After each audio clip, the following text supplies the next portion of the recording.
तुम किसी मुसीबत में लग रहे हो। कोई बात तुम्हें परेशान कर रही है? क्या आज सुबह आपने अखबार नहीं पढ़ी? नहीं, क्यों?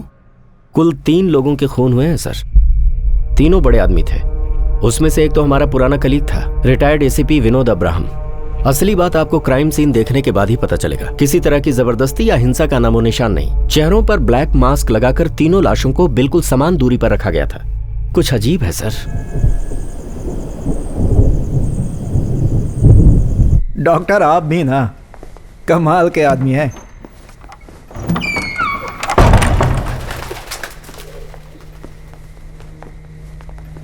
आप हमें पहले ये बात बता देते कि ये जगह आपकी पत्नी के नाम पर है। तुम लोग पहले से एक दूसरे को जानते हो क्या? चलो फिर तो काम जल्दी ही हो जाएगा। हाँ।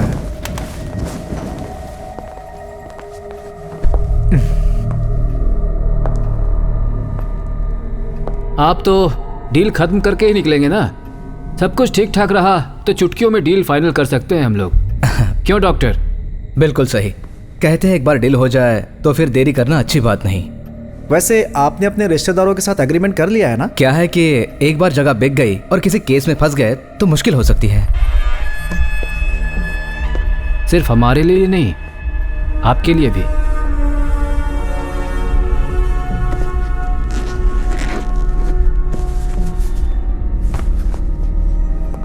वैसे सर, इस जगह के बाकी हिस्सेदारों को आप संभाल लेंगे ना?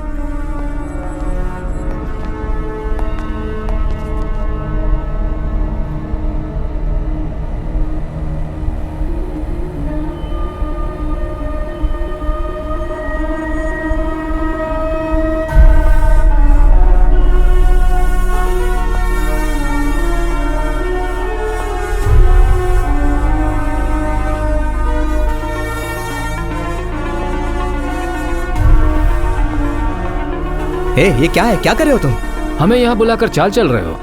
तुम जानते नहीं मैं कौन हूँ।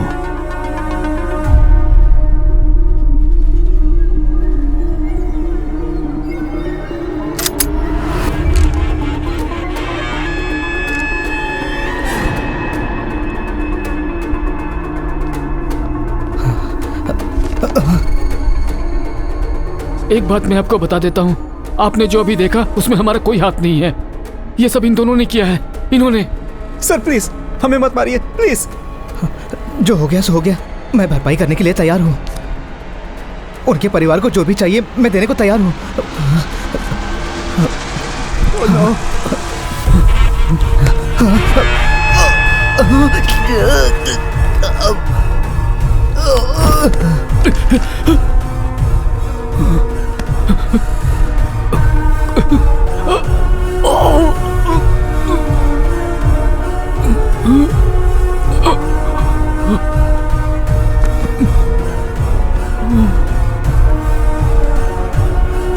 नहीं सर प्लीज।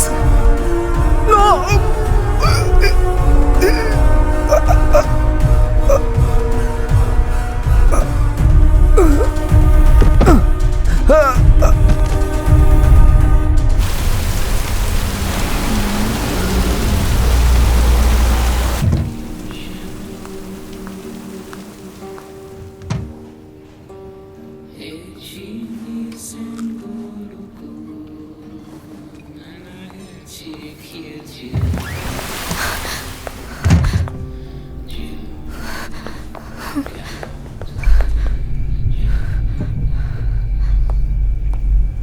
मैम उस टेबल पर बैठिए।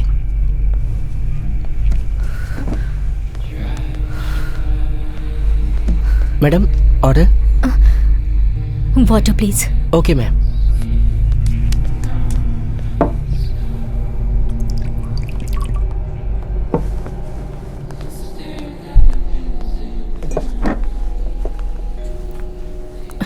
Excuse me, are you in some sort of trouble?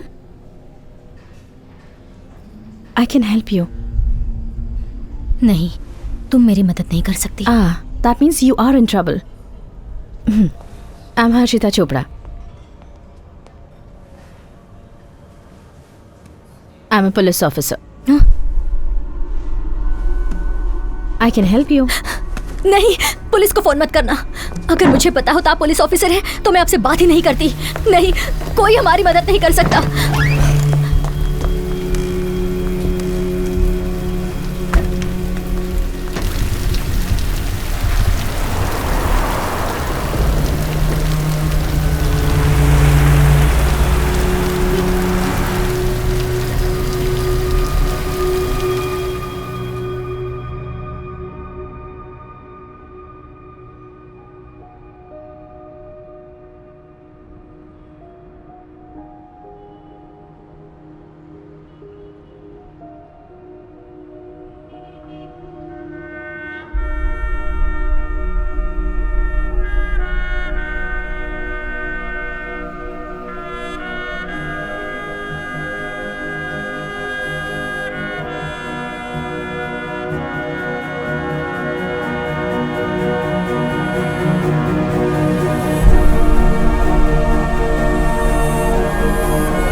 चाय पियेंगे सर? हाँ।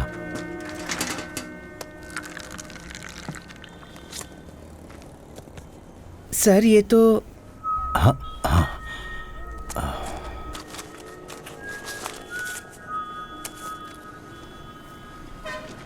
चाय। सर, मेरे पैरों की नसों में फिर से दर्द शुरू हो गया है। आप चाहे तो मुझे जहाँ चाहे भेज दीजिए, लेकिन ट्रैफिक में मत भेजिएगा। तो ऊपर भेज दूं? सर।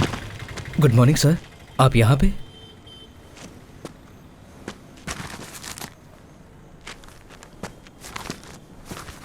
इन्होंने फिर से ज्वाइन किया है? मेरा अखबार गया, अब मुझे दूसरा खरीदना पड़ेगा, नहीं तो टॉयलेट में बोर हो जाऊंगा यार। क्या करोगे पढ़कर? कुछ नहीं, सब बकवास है।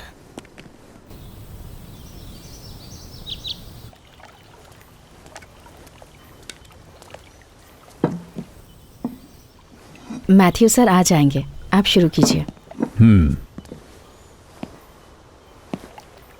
हाँ, आओ Matthew. Good morning Matthew sir. बैठो। Good morning. जब भी तुम लेट होते हो मुझे लगता है वक्त पर आने की तुम अपनी आदत भूल चुके हो। कोई बात नहीं, 10 मिनट लेट चलता मैथ्यू है। Sir breakfast. It's okay, it's okay. खाओ ना मैथ्यू। No sir. तो 7 महीने की छुट्टी के बाद तुम आज वापस ज्वाइन कर रहे हो और आज शाम तुम नौकरी छोड़ भी रहे हो। फैसला सोच समझ कर किया है ना? तो आज तुम्हारी सर्विस का आखिरी दिन है। मेरी इस बात का बुरा मत मानना, पर मेरे हिसाब से तुम भाग रहे हो। भाग रहा हूं मैं? यस। हाँ। कहाँ से भाग रहा हूँ? कहाँ भाग रहा हूँ? सब लोग जानते हैं कि तुम्हारे साथ क्या क्या हुआ था, और मुझसे बेहतर कोई नहीं जानता कि तुम्हारा इस पर क्या प्रभाव पड़ा है।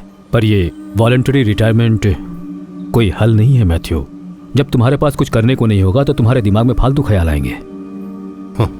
वो फालतू के ख्याल नहीं है सर, वो यादें हैं, और अब मेरे पास बस यादें ही हैं। I live in the past and that's why I am psychologically unfit for policing.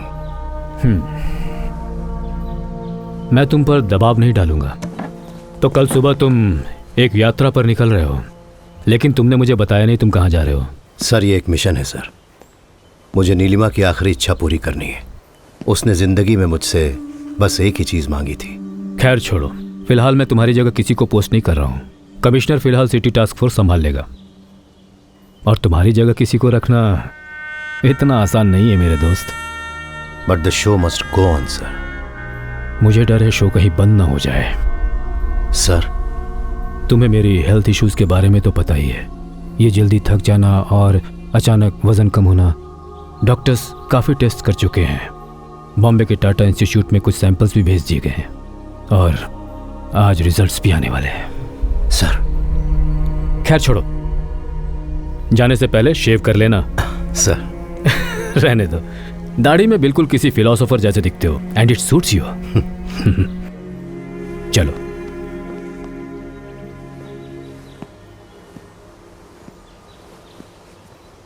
अगर यहाँ कोई इंसान है जिसे आई रियली मिस, तो बेहिचक कहूंगा कि वो आप हैं सर।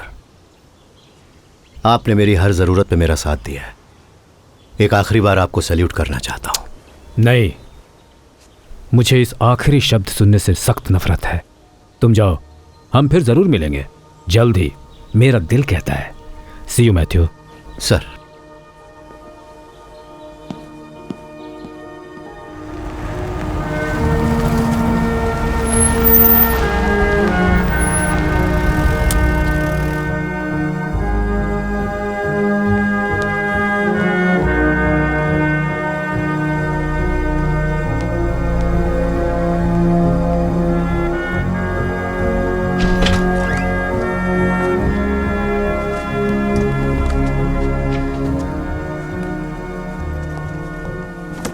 सुनो अनिल। सर।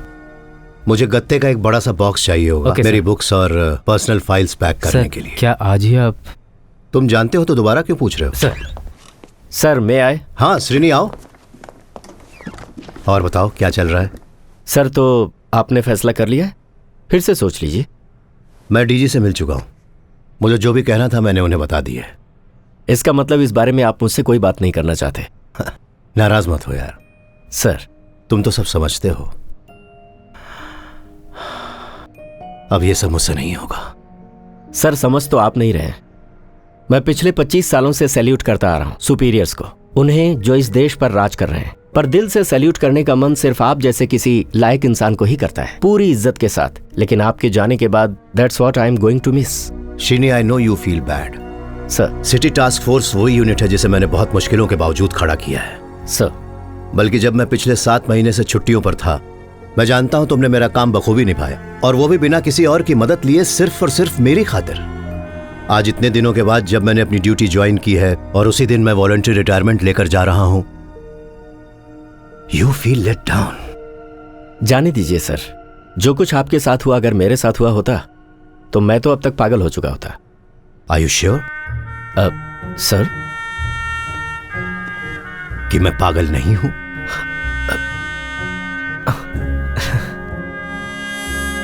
तुम किसी मुसीबत में लग रहे हो। कोई बात तुम्हें परेशान कर रही है? क्या आज सुबह आपने अखबार नहीं पढ़ी? नहीं, क्यों? कुल 3 लोगों के खून हुए हैं सर। तीनों बड़े आदमी थे। उसमें से एक तो हमारा पुराना कलीग था, रिटायर्ड एसीपी विनोद अब्राहम। असली बात आपको क्राइम सीन देखने के बाद ही पता चलेगा। किसी तरह की जबरदस्ती या हिंसा का नामो निशान नहीं। चेहरों पर ब्लैक मास्क लगाकर तीनों लाशों को बिल्कुल समान दूरी पर रखा गया था। कुछ अजीब है सर। मर्डर, चाहे वो 1 हो या 3, अजीब ही होता है। किसने किसको मारा, किस लिए और कब, ये सारे सवाल बेबुनियाद हैं। इस संसार में इससे ज्यादा अस्वाभाविक और कुछ भी नहीं है कि एक इंसान दूसरे की जान लेने से हिचकता नहीं है। अरब के सभी इत्र की खुशबू भी मेरे हाथों पर लगी खून की दुर्गंध को नहीं मिटा सकती। खून करने के बाद लेडी मैकबेथ ने यही कहा था, आई लव माई शेक्सपियर। हाँ, तो फिर चलते हैं। सर आज शाम के 5 बजे तक ऑफिशियली मैं टास्क फोर्स का कमांडर हूं। तुम पहले मुझे क्राइम सीन दिखाने ले चलो। वैसे भी तुम इसी काम के लिए यहां आए थे ना? हाँ सर। आज अपने करियर का आखिरी क्राइम सीन देखने जा रहा हूं। तो चलो अब तो मुझे इसकी पूरी डिटेल्स दो। सर जैसा मैंने बताया, 3 लोगों का खून हुआ है। थारकन मल्टी स्पेशलिटी मेडिकल सेंटर का मालिक डॉक्टर धनेश थारकन, फिर state drug controller Mohan Nair, और हमारे एक्स असिस्टेंट कमिश्नर जो पिछले महीने ही रिटायर हुए थे विनोद अब्राहम। आपको पता ही होगा विनोद अब्राहम बहुत बड़ा फ्रॉड था। जब वो यहाँ था उस समय उसके रियल एस्टेट माफिया के साथ अच्छे कनेक्शंस थे। रिटायर होने के बाद तो वो पूरी तरह से रियल एस्टेट में ही घुस गया। हैरानी की बात तो ये है सर कि जिस बिल्डिंग में क्राइम हुआ वो कई सालों से बंद थी क्योंकि उसके मालिकों के बीच कुछ झगड़ा चल रहा था। फैमिली ट्रस्ट ने एक क्लीनिंग एजेंसी अपॉइंट की हुई थी जो हर शुक्रवार को बिल्डिंग खोलकर साफ सफाई करती थी। सफाई करने वालों ने ही सुबह लाशें देखी।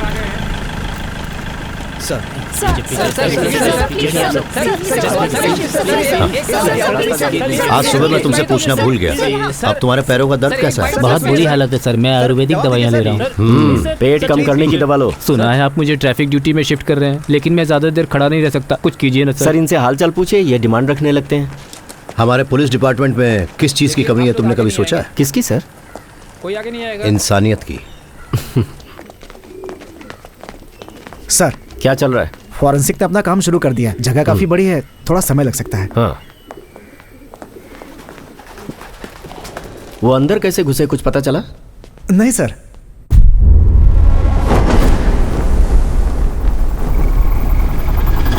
क्लीनिंग एजेंसी के जो लड़के हैं उन्हें जाने मत देना, चाबियां सिर्फ उन्हीं के पास जी। हैं। शायद उन्होंने डुप्लीकेट बनवाई हो। सर मैंने उन्हें पुलिस स्टेशन भेज दिया है। हाँ और मरे हुए लोगों के रिश्तेदार सुबह से ठीक है, उन्हें खड़े बाहर हैं। इंतजार करने दो। सर ये हर्षिता चोपड़ा है, अब ये हमारी टास्क फोर्स का हिस्सा है। इससे पहले एएसपी रह चुकी हैं। सर हमारा मानना है कि इन तीनों का खून इनके शरीर में जहर देकर किया गया है, क्योंकि इन तीनों के दाएं हाथ पर इंजेक्शन के निशान मिले हैं। सर कुछ कहना चाहती हो? जो मैं कह रही हूँ पता नहीं उसका कुछ मतलब है या नहीं, पर कल रात मेरे साथ कुछ अजीब हुआ। वो क्या? वो रेस्टोरेंट बस यहाँ से 1 किलोमीटर की दूरी पर है, तो वो घटना और ये कत्ल, इनके बीच कुछ तो लिंक है, बस ऐसा मुझे लगता है। अरे कोई लड़की अपने पति या बॉयफ्रेंड से लड़कर ऐसे ही वहाँ उस कॉफी शॉप पर आ गई होगी। तुम्हारे पूछने पर उसने कहा कि वो नहीं चाहती कि पुलिस उसके मामले में पड़े और हड़बड़ी में निकल गई। उसका इस मर्डर केस से क्या संबंध हो सकता है? आई एम सॉरी सर, मुझसे गलती हो गई। हाँ हाँ ओके। ये क्या टाइम पास चल रहा है यार? ये अभी बाहर से आई है ना सर, जाने दीजिए। हाँ। श्रीनी मैं जा रहा हूँ। हाँ सर मैंने तुम्हारे लिए यहाँ आकर सब कुछ देख लिया, अब आगे तुम देखो। मैं कल सुबह ही अपने सफर पर निकल रहा हूँ। Okay good luck. सर पर अब सर 1 मिनट। सर। हाँ तुमने परसों ही वापस ज्वाइन किया है ना? जी सर, मैंने आपको फोन किया था पर फोन बंद था। लैंडलाइन पर भी किया था लेकिन किसी ने उठाया नहीं। सर सिर्फ आपके कहने पर ही डीजी साहब ने मेरा सस्पेंशन रोका और कमिश्नर साहब ने बताया कि मुझे फिर से टास्क फोर्स में अपॉइंट कर लिया गया। सर मैं आपका शुक्रिया। कैसे? तुम्हारी बेटी साहिबा कैसी है? उसका मेडिकल में एडमिशन हो गया सर। इसके लिए मुझे पैसे बहुत देने पड़े तो बहुत भाग दौड़ की मैंने, पर उसकी इच्छा पूरी हो गई सर। सर अभी तक पुलिस ने इस बारे में कोई खुलासा नहीं किया है। इस बारे में हम आपको अपडेट्स देते रहेंगे। फिलहाल चलते हैं स्टूडियो में। सर क्या कोई इंसान 7 महीने में इतना बदल सकता है? 7 महीनों की बात कर रहे हो? ये जो जिंदगी है ना 7 मिनट में बदल सकती है।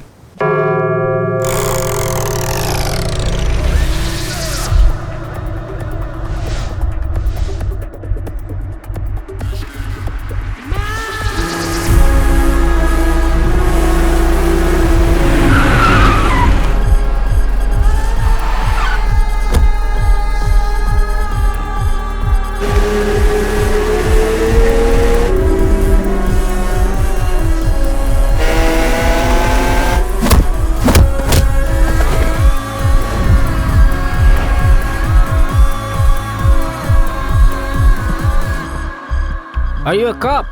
Yes, my dear.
Get up police, come on get up.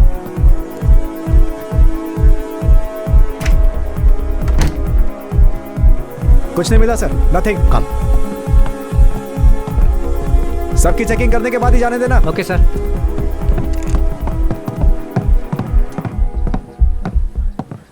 ठीक है, मैं देखता हूँ। Yes police. Police sir, I am Madhusudan Reddy from Hyderabad. What brings you here?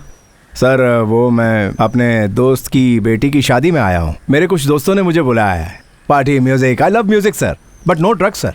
कसम से सर, मेरा यकीन कीजिए sir. Okay okay, I will take a picture. Sure sir. Thank you.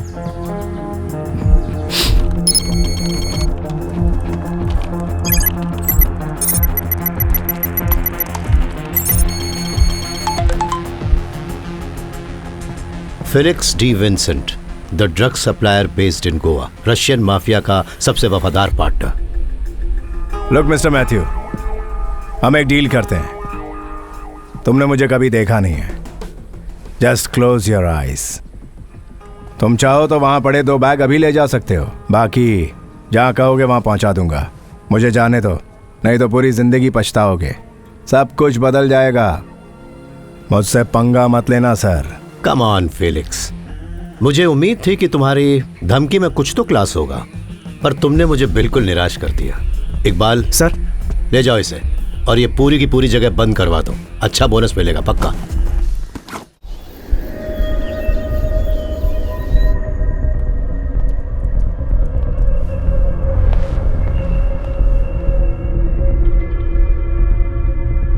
बिना मेरे सवालों का जवाब दिए तुम कब तक इस तरह से बैठे रहोगे फेलिक्स?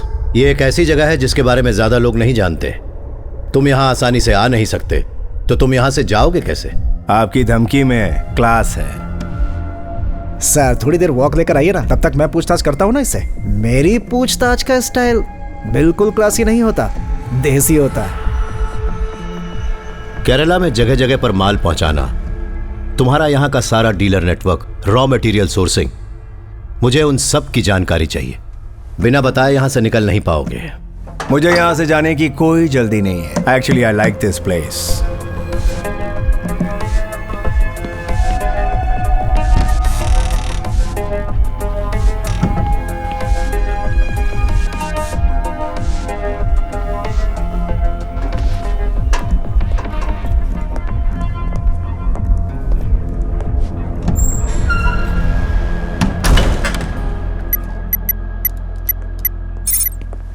कल रात से ही मेरा मोबाइल फोन बंद पड़ा हुआ है। उसे फिक्र हो रही होगी कि मैं कहाँ रह गया। आप जाइए सर, कल तो आप दिल्ली जा रहे हैं ना। उन्होंने शॉपिंग प्लान्स बना रखे होंगे।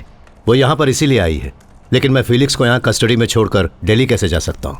परसों तो आप वापस आ ही जाएंगे ना सर। 2 दिनों के लिए मैं इसे संभाल लूंगा, मुझे हाथ दिखाने का मौका मिलेगा। Hey, no third degree stuff Iqbal. तुमने डीजी का सर्कुलर पढ़ा है ना? पुलिस से कह रहे हैं कि वो किसी को ना मारे। बंदर पेड़ पर चढ़ने से बाज आएगा। हमारा तो काम ही है क्रिमिनल्स को मारना सर। तुम सुधर जाओ। और तुम्हारी बेटी साहिबा का क्या हुआ? सर मुझे नहीं लगता कि उसके मनपसंद कॉलेज में उसका एडमिशन हो पाएगा। आप इस मामले में लकी रहे। एम्स एंट्रेंस एग्जाम में 3rd आना कोई छोटी बात नहीं होती है सर। मेरी ओर से कांग्रेट्स कहिएगा उसको। थैंक्स। हे मालू, सॉरी बेटा, मैं जरूरी काम में फंस गया था। चलो चले। मम्मी कहाँ है? मम्मी मेरे लिए मॉल में कपड़े सिलेक्ट कर रही हैं। उन्होंने कहा था आपको परेशान न करूं, पर मैं जा रही हूँ ना, तो मुझे पता नहीं कि अब आपके साथ शॉपिंग का मौका कब मिलेगा। सॉरी बेटा, मैंने तुम्हें बताया था ना। क्या करूं, मेरा काम ही ऐसा है। आपको पता है ना मुझे दुनिया के किस काम से सबसे ज्यादा नफरत है? Police. Because it involves violence. Oh.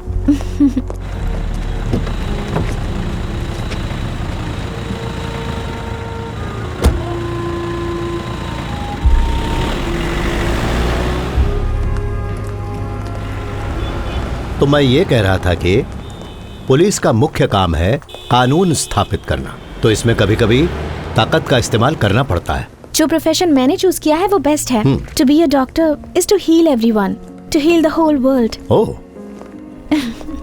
Mummy गरीब बच्चों के लिए जो स्कूल शुरू करने वाली हैं, मैं उसके पास एक छोटा सा हॉस्पिटल बनाऊंगी। देखना, तुम्हारे और तुम्हारी माँ के ये प्लान मुझे पक्का कंगाल बनाकर ही छोड़ेंगे। कंगाली का अपना अलग मजा है dad. Live adventurously. Sorry sorry sorry. Malu, जरा देखो जो मैंने तुम्हारे लिए पसंद किया है वो कैसा अरे है। तुम्हारी मम्मी ने पसंद किया है। जरूर अच्छा ही होगा। हाँ, अच्छा ही होगा। मैं जाकर देखती बिल्कुल। हूँ। देखो, मुझे अच्छे से पता है कि तुम अब क्या कहने वाले हो। पहले कई बार ये एक्सप्लेनेशंस मैं सुन चुकी हूँ, टीवी पर देखा, डेयरडेविल कॉमिंग, सब्सटेंस हंटिंग। पता है मैं उसके जाने से पहले 2-3 दिन की छुट्टी लेकर उसके साथ वक्त बिताना चाहता था, पर नहीं हुआ। छोड़ो ना, कोई बात नहीं। हमारी बेटी अब पहले से बहुत समझदार हो चुकी है। वैसे तुमने जो कल किया वो काबिले तारीफ है। जानते हो मेरे पास कितने स्टूडेंट्स की माँ इन्हीं ड्रग्स से रिलेटेड प्रॉब्लम्स का रोना लेकर पहुंचती हैं। उसने तुम्हें अपनी इच्छा बताई? वो तुम्हारे स्कूल के पास ही एक छोटा सा हॉस्पिटल बनाना चाहती है और वहां मुफ्त में लोगों का इलाज करेगी। बिल्कुल तुम पर गई है वो। और तुम पर भी। सच बताओ, तुम्हें इस बात का दुख हो रहा है ना कि वो पढ़ने के लिए दिल्ली जा रही है? ये उसके लिए बहुत ही अच्छी अपॉर्चुनिटी है। हाँ, फिर भी तुम उसे सबसे ज्यादा मिस करने वाले हो। तुम्हें तो कोई दुख नहीं हो रहा लगता है। दुख तो हो रहा है, पर मैं तुमसे ज्यादा स्ट्रांग हूँ। तुम्हारा दिल नाजुक है ना। अब घर में सिर्फ हम दोनों ही रह जाएंगे, पहले की तरह।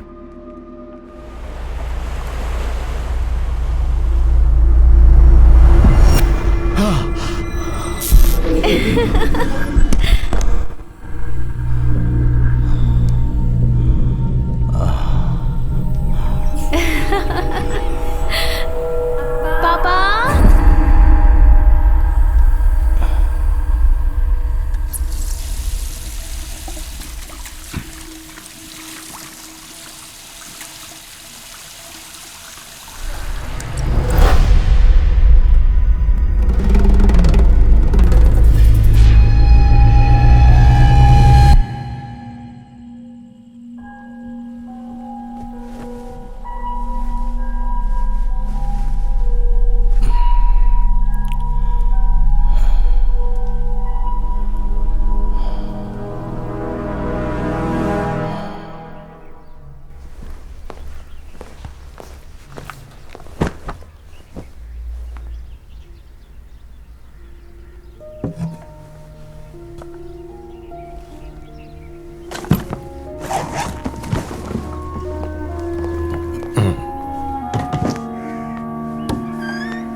सर। अरे श्रीनी, सर, इतनी सुबह सुबह यहाँ? सर आपके जाने से पहले डीजी सर आपसे एक बार मिलना चाहते हैं। उन्होंने मुझसे कहा कि मैं किसी और को ना भेजूं और खुद आपको अपने साथ लेकर आऊं। तो हम चलें सर?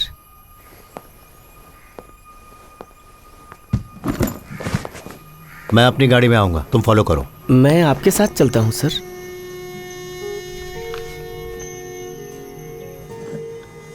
जिनकी भी मौत हुई वो सब नामचीन आदमी थे और उनमें से एक तो हमारा ही आदमी था, पर अभी तक उनके बारे में कोई भी जानकारी मुझे अब तक तुमने नहीं दी है। सर ये कोई मामूली केस नहीं है जिसके नतीजे पर हम इतनी आसानी से पहुंच सके।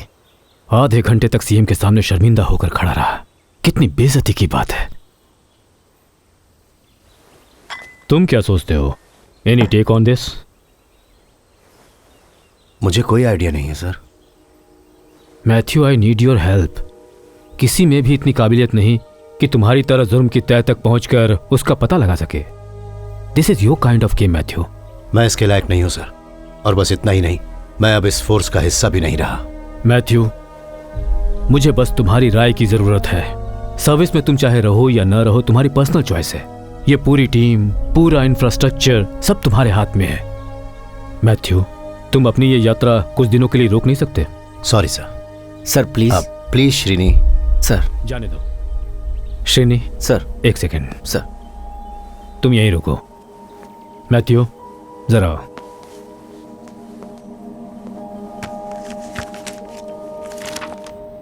मैं तुम्हें एक बात बताना चाहता हूं। मुझे जिस बात का डर था आखिर वही हुआ। टेस्ट के रिजल्ट्स आ गए, पॉजिटिव है। मुझे बोन मैरो कैंसर है और इसका इलाज सिर्फ बोन मैरो ट्रांसप्लांट ही है। लेकिन कुछ भी हो सकता है और अगले स्टेज के बाद तो दर्द और भी बढ़ जाएगा। और इन सब के बीच ये केस आया है। मैं और भी कमज़ोर पड़ गया हूँ, इसलिए मैंने तुम्हें यहाँ बुलाया। मैंने ये बात किसी और को नहीं बताई है,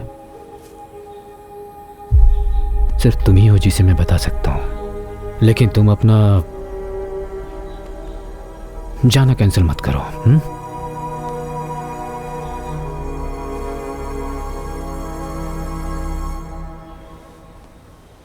श्रेणी सर। तुम इस केस की छानबीन शुरू कर सर। दो। मैं भी आज शाम की रिव्यू मीटिंग के लिए आऊंगा। Will do our best sir. Good sir. मैं तुम्हें शाम को सर। वो ऑफिसर क्या नाम था उसका? हर्षिता सर। वो उस दिन कुछ बता रही थी ना, रेस्टोरेंट में जो बुर्का पहने मिली थी। उसका इस केस से कोई लेना देना नहीं। लेना देना है श्रीनी। सर। हर्षिता और इकबाल से कहो कि जल्दी उस रेस्टोरेंट में पहुंचे, मैं वहीं मिलूंगा। तो फिर आपने अपना जाना टाल दिया? रिव्यू मीटिंग कैंसिल कर दीजिए, मैं शाम को आपसे आकर मिलता हूं sir. Thank you Matthew, thank you very much. He is on sir. Srini. Sir. हर जुर्म बहुत आसान होता है। हर समझदार मुजरिम सबसे आसान तरीके को सबसे प्रभावशाली ढंग से अपनाने की कोशिश करता है। यह केस जितना मुश्किल लग रहा है, दरअसल उतना मुश्किल है नहीं। Don't lose your focus. Sir.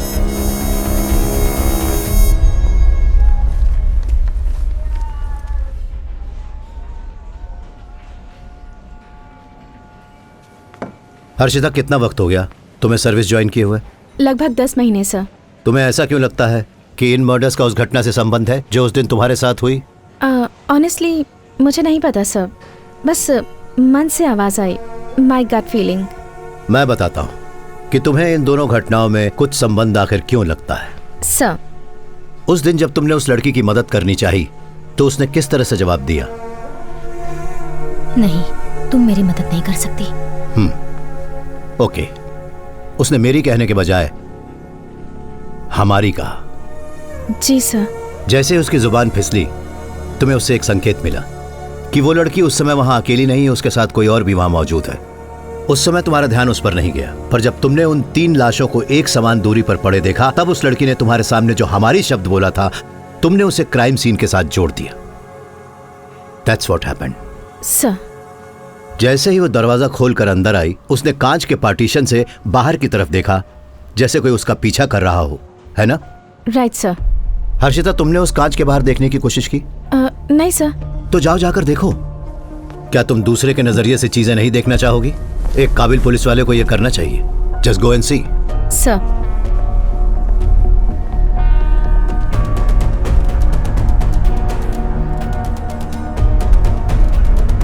Sir, इसके बाहर तो दिखता ही नहीं। यस, तुमने कहा था कि वो औरत अंदर आने के बाद वहां खड़ी होकर कुछ देर कांच के बाहर देख रही थी। जब कांच के बाहर देखा ही नहीं जा सकता, तो फिर वो कर क्या रही थी? वो इस ग्लास में परछाई देख रही थी, उस टेबल की। उस टेबल पर जो बैठा था, वो औरत उसी को देखना चाह रही थी। तो इसका मतलब उसका वो डर और जो परेशानी थी, सब एक नाटक था उस टेबल पर बैठे हुए इंसान का ध्यान अपनी तरफ खींचने के लिए। हो सकता है कि वो चाहती थी कि वहां बैठा हुआ इंसान उठे और जाकर उससे पूछे कि उसके साथ हुआ क्या है। तो पता लगाते हैं उस दिन उस टेबल पर कौन बैठा हुआ था। इकबाल, हम लोग सीसीटीवी फुटेज देखते हैं।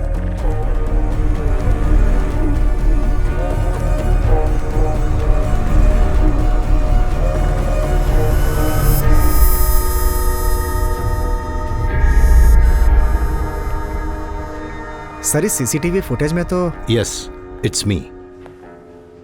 काफी दिनों से अक्सर मैं यहाँ रात को 8:30 बजे आता हूँ, डिनर करके 9:30 बजे तक चला जाता हूँ। उस लड़की ने यह सब नाटक शायद इसलिए किया क्योंकि उसे मेरी इस रूटीन के बारे में पता था। शायद वो चाहती थी कि मैं कुछ रिएक्शन दूं, पर ऐसा कुछ भी नहीं हुआ। पर क्यों सर? मालूम नहीं क्यों। हर्षिता, तुम्हें उसके बारे में और क्या याद है? उसके बात करने का ढंग याद है? वो पढ़ी लिखी थी सर, बिल्कुल मॉडर्न साउंड कर रही थी। और सर, कुछ अजीब था। अजीब क्या? शी स्मोक्स, ऐसा मुझे लगता है। उसके हाथों के बारे में कुछ बताओ। फिंगर्स, नेल्स, कुछ याद आता है? जहाँ तक मुझे याद है, उसके हाथ लंबे थे, वायलेट नेल पॉलिश, और हाथ पर ओम का टैटू था। उस दिन यहाँ जो कुछ भी हुआ, मैंने ज्यादा ध्यान नहीं दिया, मुझे फिक्र ही नहीं थी। पर मैंने उस लड़की के जूते नोटिस जरूर किए थे। मेरी एक अजीब सी आदत है। मेरा यह मानना है कि आप किसी भी इंसान का कैरेक्टर उसके जूते देखकर बता सकते हैं। उसने बूट्स पहने हुए थे, cigarette smell, violet nail polish, Om tattoo boots. बुर्खा पहने एक डरी सहमी सी लड़की जो किसी से बचने की कोशिश कर रही थी और उसे उसकी जान का खतरा भी था। कुछ तो गड़बड़ जरूर है। इस केस से जरूर उसका कोई तो संबंध है, उसे ढूंढना ही होगा। अब हमें मरे हुए लोगों की कुंडली निकालनी होगी इकबाल। आखिर वही तीनों एक साथ क्यों? Tharakan's medical city chairman and managing director doctor Tharakan, state drug controller Mohan Nair, retired DSP Vinod Abraham. इन तीनों का आपस में संबंध क्या है इकबाल? सर, आपको वो वाकया तो याद होगा ना? 10 महीने पहले तारीख थी 23 अक्टूबर 2016। थाराकंस मेडिसिटी में एक बहुत बड़ा हादसा हुआ था। उन्होंने डेंगू के इलाज के लिए एक बिना लाइसेंस के इंपोर्टेड ड्रग का इस्तेमाल किया था, जिसमें 9 से 16 साल के 8 बच्चों की मौत हो गई थी। ये उस समय की सनसनीखेज खबर थी सर। सरकार तक ने ड्रग कंट्रोलर को रिपोर्ट दर्ज करने के लिए कहा था। ड्रग कंट्रोलर की गलत रिपोर्ट के कारण डॉक्टर थरकन निर्दोष साबित हुए थे। मतलब थरकन और ड्रग कंट्रोलर मोहन नायर के बीच कोई समझौता जरूर हुआ होगा। उन दोनों ने प्रॉपर्टीज में भी मिलकर इन्वेस्टमेंट की थी सर, खासकर अक्टूबर 2016 के बाद। मान लेते हैं कि थरकन और मोहन का कत्ल बिना लाइसेंस के ड्रग इस्तेमाल करने वाले केस की वजह से हुआ है, पर तीसरा आदमी जो मारा गया विनोद, उसका इस केस से तो कोई संबंध नहीं है। He is an odd man out. तो फिर उसको इनके साथ ही क्यों मारा? सर, थाराकन और मोहन नायर के रियल एस्टेट के धंधे में जो आदमी एजेंट बना हुआ था वो अपने विनोद सर थे, और विनोद सर इन दोनों बदमाशों के जरिए अपनी गैर कानूनी जमीन का धंधा भी चलाते थे। जॉइंट जॉली और पाइप पांडे। अरे बिल्कुल सही सुना।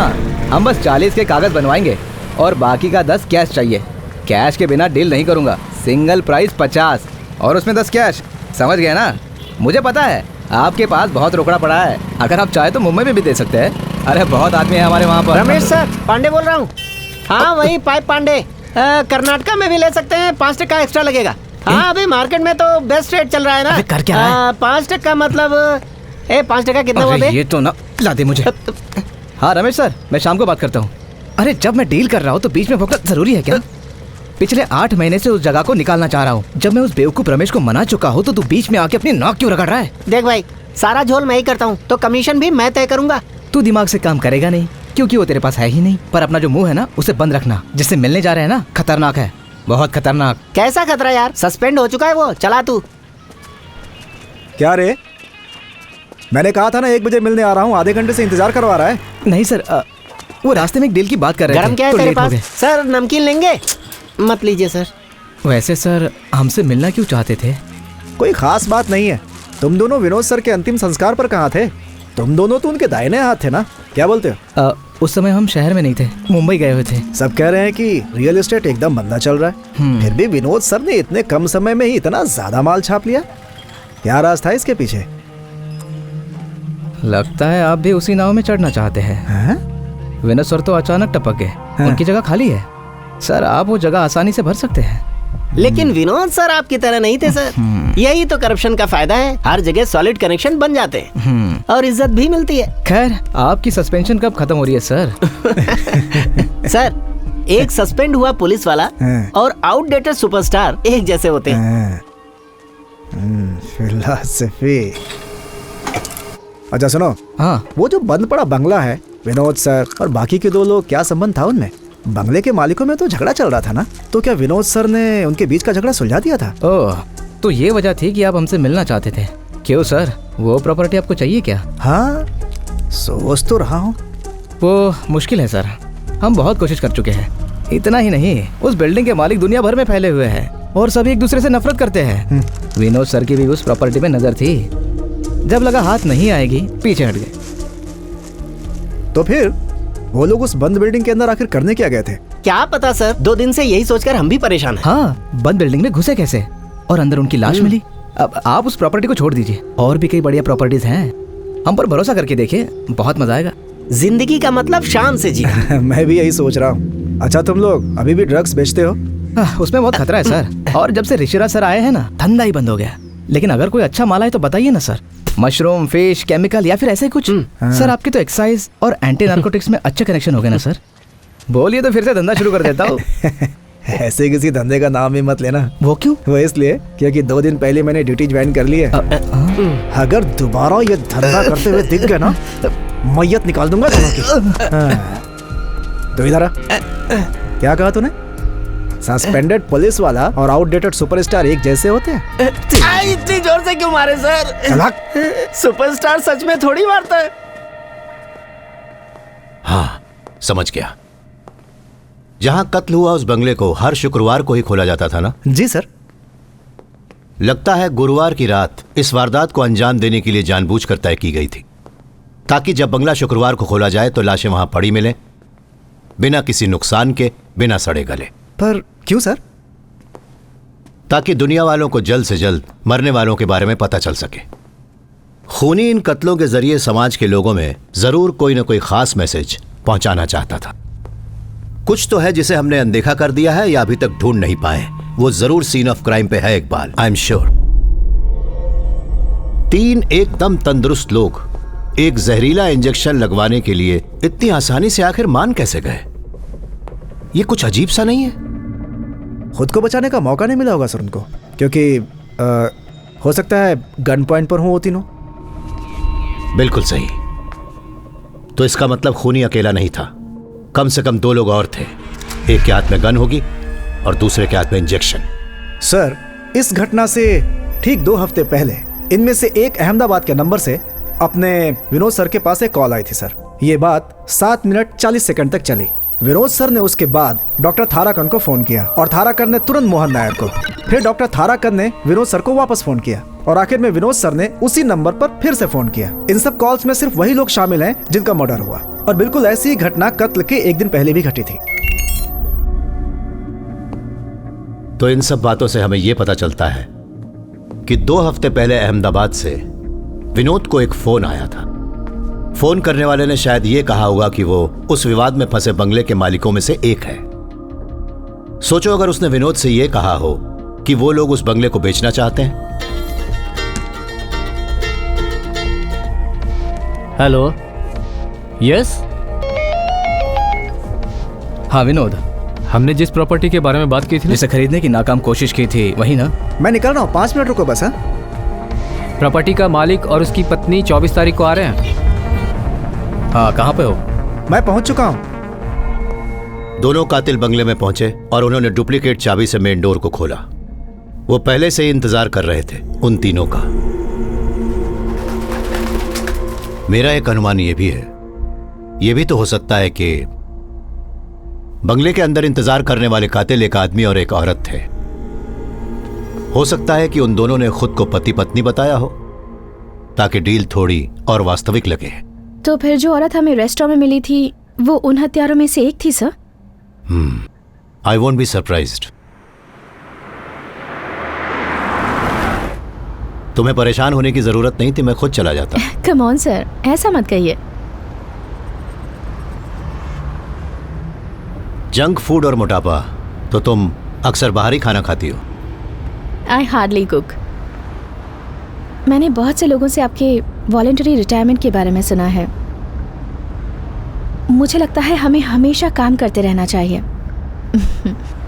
पुलिसिंग में खुद की भावनाएं व्यक्त की जा सकती हैं, योर एंगर, फ्रस्ट्रेशन और भी कई चीजें। मतलब हर किसी पर मैं अपना गुस्सा निकालता रहूं? तुम शायद एक टूटे हुए रिश्ते के दर्द से गुजर रही हो। अब तुम ठीक हो ना? आपको ये कैसे पता? आपको ये किसने बताया?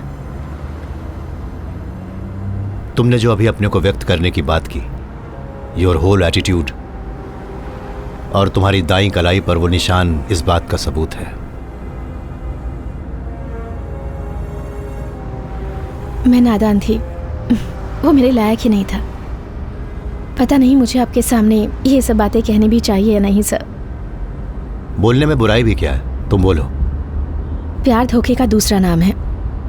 या तो लड़का लड़की को धोखा देता है या फिर लड़की लड़के को धोखा देती है, और अगर दोनों एक दूसरे को धोखा नहीं देते तो प्यार को धोखा देते हैं।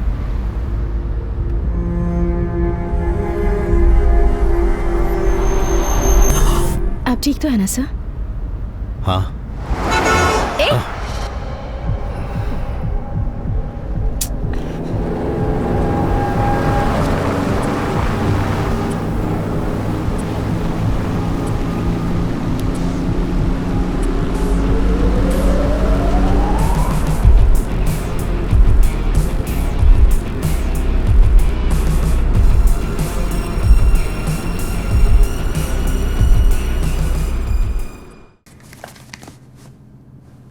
प्रॉपर्टी का मालिक और उसकी पत्नी सुनो, एक बार। तारीख को आ रहे हैं। ये मैथ्यू सर कुछ अजीब आदमी है। वेरी वेरी ब्रिलियंट, बट थोड़े से मेरा मतलब क्या वो आपको थोड़े पागल लगते हैं मैडम? नहीं, ऐसा नहीं है। पिछले 7 महीनों में उनके साथ जो कुछ भी हुआ है उसके बाद भी वो यहाँ खड़े हैं, बहुत बड़ी बात है। उनकी पत्नी और उनकी बेटी के साथ वाली ट्रेजेडी ना। जी मैडम, सर की बेटी का दिल्ली में MBBS में एडमिशन हो गया था। जब सर और उनकी पत्नी अपनी बेटी को दिल्ली छोड़ने एयरपोर्ट जा रहे थे। हाँ बोलो श्रीनी। आप कहाँ हैं सर? मैं अभी रास्ते में हूँ। सर वो फेलिक्स फरार हो गया है। What? हाँ सर, वो ये क्या कह रहे हो तुम? जी सर, ये सही है आ रहा हूँ मैं। सर। ए श्रीधर, गाड़ी साइड में रोको।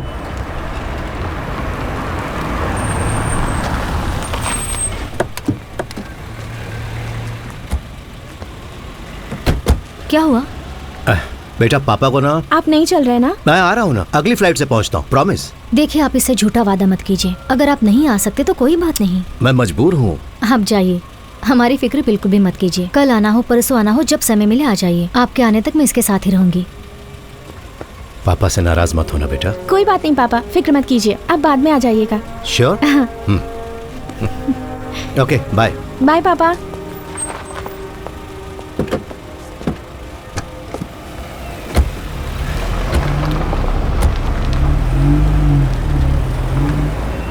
तुमने बाल ठीक से नहीं बांधे। कोई बात नहीं, ठीक है।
मेरी बेटी। मैथ्यू, तुम उससे अभी नहीं मिल सकते। Matthew please, Matthew.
Mr. Matthew, Chief Doctor wants to meet you.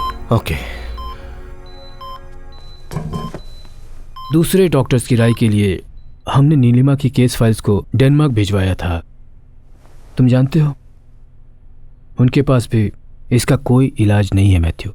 DGP ने मुझे बताया कि तुम्हारा और नीलिमा का कोई और रिश्तेदार भी नहीं है। ऐसी हालत में नीलिमा के साथ हर वक्त रहने के कारण तुम्हारी मानसिक स्थिति बिगड़ भी सकती है। तुम डॉक्टर विश्वेश्वर से आखिर मिल क्यों नहीं लेते? हमारे साइकेट्रिस्ट हैं काउंसलिंग के लिए। हो सकता है उनसे मिलकर तुम्हें अच्छा लगे।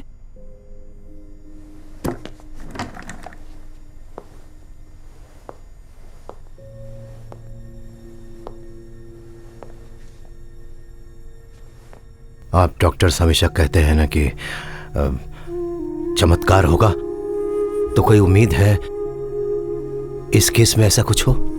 मैं आपको कोई झूठा दिलासा नहीं देना चाहता sir. I am really sorry.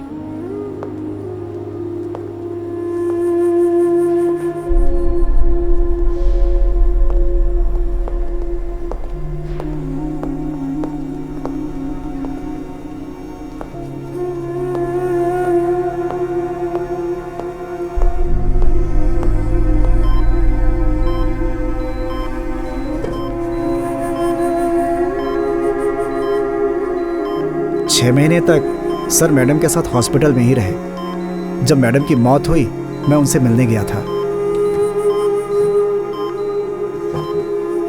वो बहुत बदल चुके थे, जैसे कि कोई पागल इंसान हो। 1 महीने के लिए और उन्होंने छुट्टी एक्सटेंड करा ली और वॉलंटियर रिटायरमेंट के लिए अप्लाई कर दिया। He was a wonderful husband, wonderful father. हाँ, एक बात बताओ मैम। फेलिक्स की कस्टडी से फरार होने की वजह से तुम्हें सस्पेंड कर दिया गया था? जी मैडम, तब वहाँ मैं ही इंचार्ज था। पर वो भागने में कामयाब कैसे हुआ? मैडम, वो अभी तक एक रहस्य बना हुआ है। हमारे शेल्टर में पावर फेलियर हुआ, इन्वर्टर बैकअप भी फेल हो गया, जनरेटर खराब था और वो 20 मिनट तक शुरू नहीं हो पाया। जब तक गार्ड इमरजेंसी लैंप लेकर पहुंचा तब तक वो भाग चुका था मैडम। अचानक पावर फेलियर हो गया, बैकअप सिस्टम ने काम करना बंद कर दिया, ये सब एक साथ होना अजीब नहीं लगता? अब इस बारे में क्या कह सकते हैं मैडम? सुपीरियर्स को बस बलि के बकरे चाहिए। मुझे और बाकी 3 लोग को सस्पेंड करके उन्होंने वो केस ही बंद कर दिया मैडम। मैथ्यू सर ने डीजी से बात की थी, इसलिए मुझे सस्पेंशन से वापस बुला लिया। सर ठीक है सर। नहीं, हम इधर ही हैं सर। मैथ्यू सर का फोन था, वो हमसे अभी मिलना चाहते हैं। कितनी देर में आने वाले हैं वो? 10 मिनट में मैम।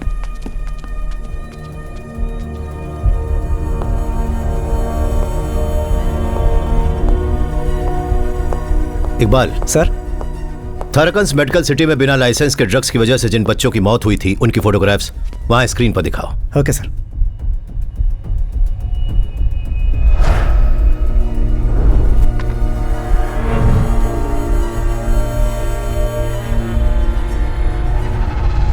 इन फोटोग्राफ्स को प्रिंट करवाओ और फिर मेरे साथ चलो।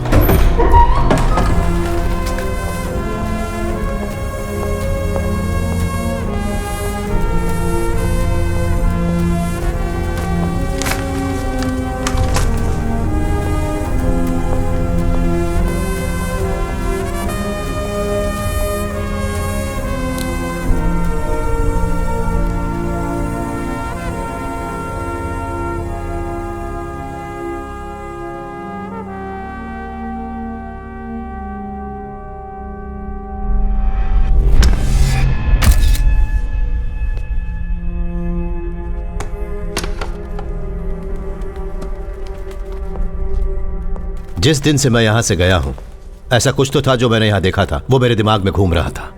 पर आज मुझे उस सवाल का जवाब मिल गया। यहां जितनी भी फोटोग्राफ्स हैं उनमें से सिर्फ इसी का फ्रेम अलग है। ये नया और मॉडर्न फ्रेम लगता है। तो खूनी इसके जरिए हम तक अपनी बात पहुंचाना चाहता है। इससे साफ पता चलता है कि डॉक्टर थाराकन और मोहन नायर का खून क्यों किया गया। हाँ, जैसा कि हमें पहले से शक था, जो इंसान इन बच्चों की मौत का जिम्मेदार है और जिसने उस इंसान का साथ दिया, उन्हें जो सजा हमारा कानून देता वही सजा उन्हें इस विलन ने दी। तो फिर सर, मिस्टर विनोद, उनका तो इन बच्चों की मौत से कुछ भी लेना देना नहीं था। अब इसी सवाल का जवाब हमें ढूंढना है। पर एक बात तो साफ है, इन हत्याओं की वजह आपसी दुश्मनी नहीं है। इसकी वजह है मासूमों को इंसाफ न मिलना, और इस वजह से शायद और भी हत्याएं होंगी।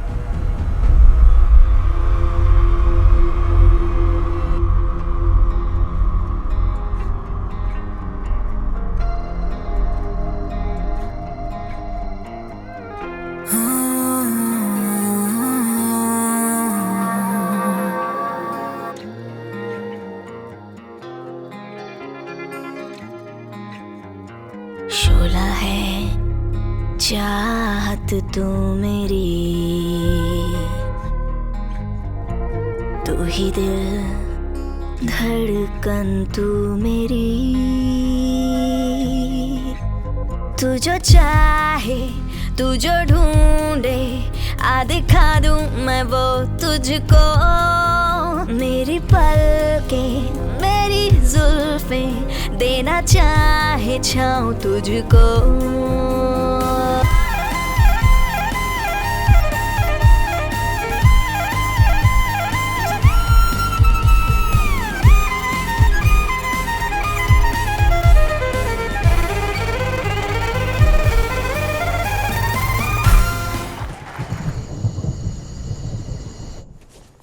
Hello, meet mister Kumar.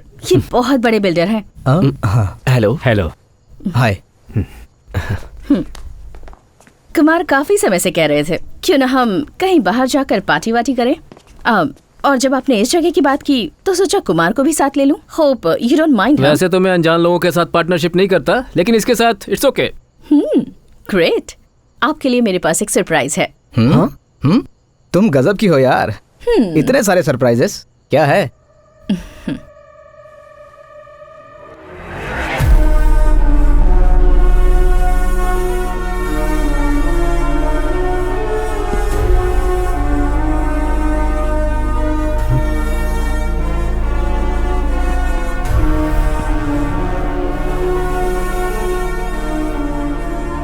कौन है तू? श्रेय, ये सब Seeing is believing. हाँ? What?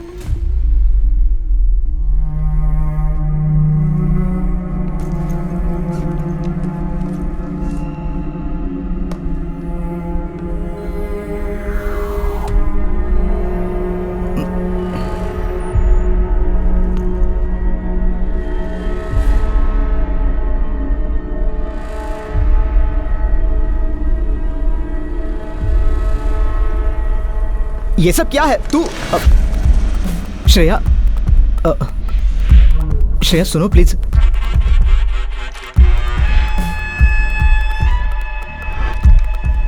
ये सब क्या चल रहा है यहाँ पर? और मैंने कुछ भी नहीं किया, मुझे कुछ नहीं मालूम है।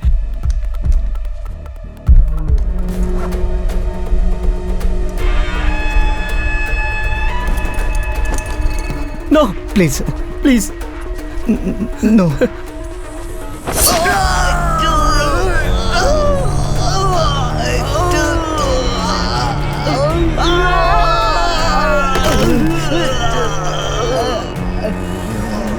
सर मुझे मत मारिए सर, प्लीज मुझे मत मारिए sir. Sir please sir, sir please sir.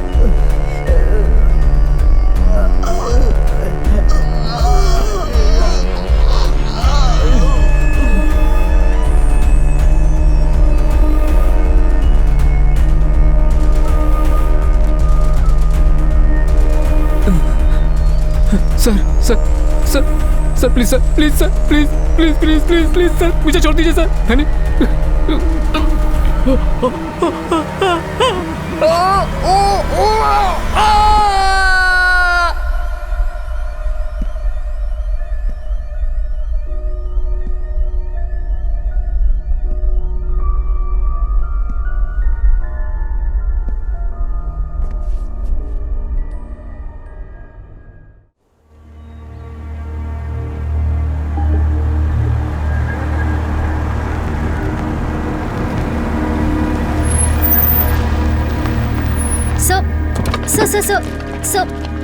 रुकिए, वहीं रुकिए। ये फार्म हाउस श्रवण कुमार का है। आप जानते ही हैं, वो बहुत बड़ी बिजनेस फैमिली से था, लेकिन काफी बिगड़ा हुआ लड़का था। जब वो यहाँ अपनी मीटिंग्स रखता था तो नौकरों को बाहर भेज देता था। कल शाम को वो अपने दोस्त सिनोज के साथ यहाँ आया था। सारे नौकरों को बाहर भेजकर किसी का इंतजार करने लगा।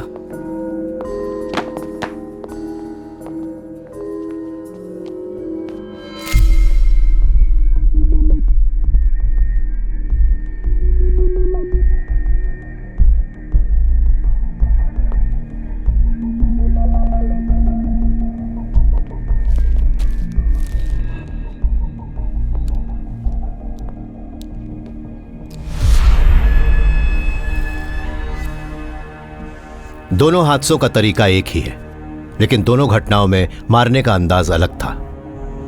जो लोग किसी के साथ जबरदस्ती करते हैं उन्हें सजा देने का ये सबसे प्रचलित तरीका है। क्या इन दोनों का ऐसा कोई बैकग्राउंड था? आपको नहीं मालूम मैडम? कुछ दिनों पहले एक भयानक केस सामने आया था, करोनिया रेप केस। एक 20 साल की लड़की का रेप और मर्डर हुआ था। 2 लोगों को इस केस में पकड़ा गया था। यही श्रवण और सिनोज जिनका कल मर्डर हुआ है। पुख्ता सबूत ना होने की वजह से ये दोनों बच निकले थे मैडम। एसीपी विनोद ने ही उस केस की तहकीकात की थी। जिस तरह से उसने इस केस को हैंडल किया था, उसे लेकर मीडिया में काफी विवाद हुए थे। तुम्हारे साथ जिन लोगों ने लड़की के माता पिता ने मीडिया के सामने बयान दिया कि बच्ची ने विनोद को मुजरिम के नाम बताए थे। बताओ बेटा। मुझे पता है। इन दोनों को बाहर लेकर जाओ। डॉक्टर तुमसे भी कह रहा हूँ, तुम भी बाहर जाओ। बताओ। श्रवण, श्रवण, उन्होंने सीएम तक से शिकायत की थी कि विनोद ने लड़की की स्टेटमेंट गलत रिकॉर्ड की है। वो केस आज भी हाई कोर्ट में पेंडिंग पड़ा हुआ है। मैं देखता हूँ। Sir please. तो फिर पैटर्न ये था सर, पहले केस का ऑड मैन आउट इशारा कर रहा था होने वाली हत्याओं की तरफ। सर उस हिसाब से इस केस में ऑड मैन आउट कुमार है, तो इसका मतलब अगली हत्या कुमार से संबंधित होगी।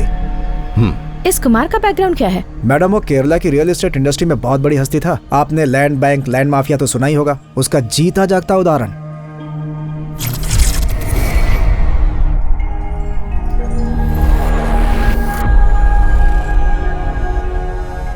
इस धरती के सबसे जहरीले प्राणियों में से एक है पफरफिश। यूं कह लीजिए कि नाक से भी ज्यादा जहरीली। इनके अंदर टेट्रोडोटॉक्सिन नाम का एक जहरीला केमिकल पाया जाता है। ये बहुत ही कॉम्प्लेक्स जहर है जो सीधा नसों पर प्रभाव करता है। बेशक मात्रा में कम हो, लेकिन ये सबसे खतरनाक ड्रग है और अगर मात्रा बढ़ा दी जाए तो ये जानलेवा हो सकता है। हमारे इस केस में जिसमें इंजेक्शन के जरिए सबको मारा गया है, इस पफरफिश का ही जहर है। और मुझे उम्मीद है कि ये काफी महंगा भी होगा। यस, और ये बहुत ही कम लोगों के पास मिलता है। इकबाल सर, समझ गए तुम्हें किन को पकड़ना है? Thank you ma'am. सर चल भाग।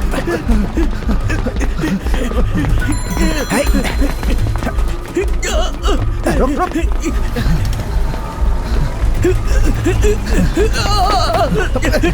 तू उस तरफ से जल्दी निकल।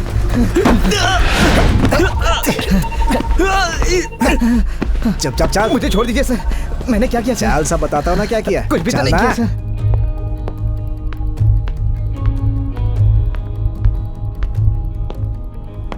ये कोई पुलिस ऑपरेशन नहीं है।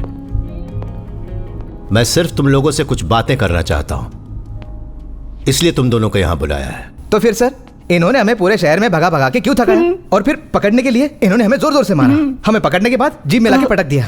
हम भी तो इंसान है सर, पुलिस वाले नहीं है। मतलब मासूम है हम लोग। बिल्कुल सही सर। अगर ह्यूमन राइट्स वालों से हमने इनकी शिकायत कर दी ना, फिर देखना। हाँ, ये सब भी दिखाना ह्यूमन राइट्स वालों को। सर इनके पास से ही मिला ये सब। हम पहले की तरह भी इस धंधे में नहीं है सर। हमें तुमसे एक बहुत जरूरी बात जाननी है, वो बता दो फिर तुम जा सकते हो। ये सब सामान जो तुम्हारे पास से बरामद हुआ है, इस पर कोई एक्शन नहीं लिया जाएगा, ये मेरा वादा है। बोलो मंजूर है? आप जानना क्या चाहते हैं सर? प्ले करो। हाँ, उसमें बहुत खतरा है सर। और जब से ऋषिराज सर आए हैं ना, धंधा ही बंद हो गया। लेकिन अगर कोई अच्छा माल है तो बताइए ना सर। मशरूम, फिश, केमिकल या फिर ऐसे कुछ। इस वीडियो में तुमने जिस मछली का जिक्र किया है, जानते हो उसके जहर से किसी का कत्ल हुआ है। कहां पर मिलता है वो? कौन है उसका डीलर? वो क्या है ना सर, बहुत कम मिलता है ये कुछ बहुत ही खास कस्टमर्स के लिए आता है। बहुत खतरनाक होता है ये। बनाने में थोड़ी सी भी गलती हो जाए तो समझिए वो वही मर सकता है। और वैसे भी ये हमारा प्रोडक्ट नहीं है, इसके लिए आप हमें इतना मारकर यहाँ लेकर आए। टाइम वेस्ट हो गया ना आपका। क्या बजाया है सर? सच बोल। चल बता सब कुछ। देखिए सर, आज तक हमने इसे सिर्फ 2 ही बार मंगवाया है। आपको बताया था ना, ये बहुत ही कम मिलता है। ये तमिलनाडु के एक जिले से आता है, बहुत मुश्किल से। पहली बार इसे ऑर्डर किया एक शिप के कैप्टन ने। कौन था? रशियन था। हाँ, रशियन। पोर्ट पे जाकर डिलीवरी दी हमने। दूसरी बार खरीदार का पता ही नहीं था। एक आदमी ने जवाहर नगर के पास डस्टबिन में माल फेंकने को कहा और हमने वैसा ही किया। जहां तक मैं तुम्हें जानता हूं, तुम इसे ऐसे ही छोड़कर तो नहीं गए होगे। छुप कर जरूर देखा होगा कि माल कौन लेकर गया। हाँ, देखा था।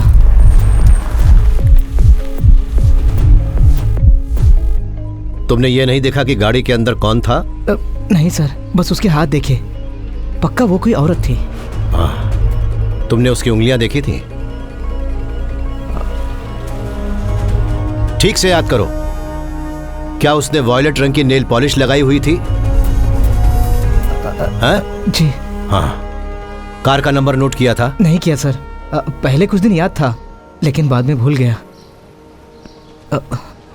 कसम से सर। जिस आदमी ने तुम्हें माल डस्टबिन में फेंकने को कहा था, तुम उसे पहचानते हो? तुम्हें यह काम करने को किसने कहा था?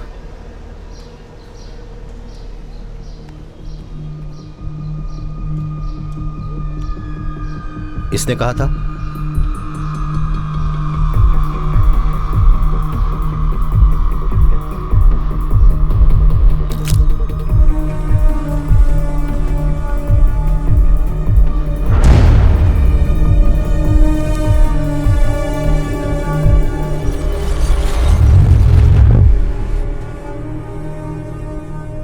मैथ्यू सर ने जिस एक्सीडेंट में अपनी फैमिली को खो दिया, मैं उससे जुड़े रिकॉर्ड्स चेक कर रही थी।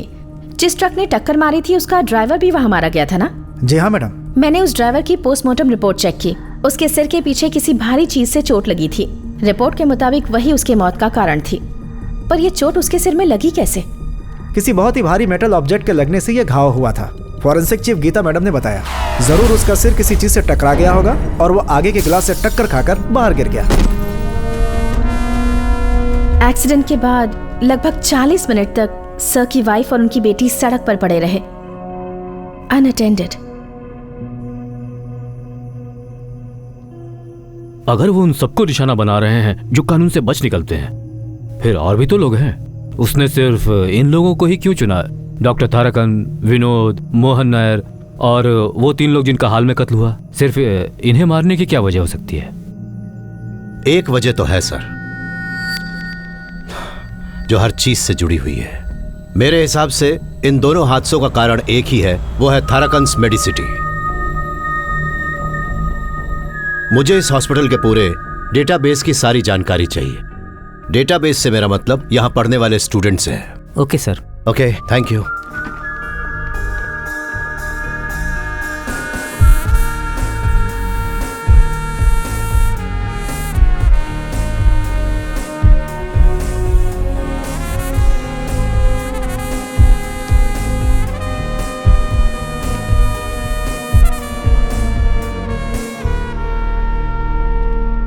डॉक्टर शक्ति रामास्वामी।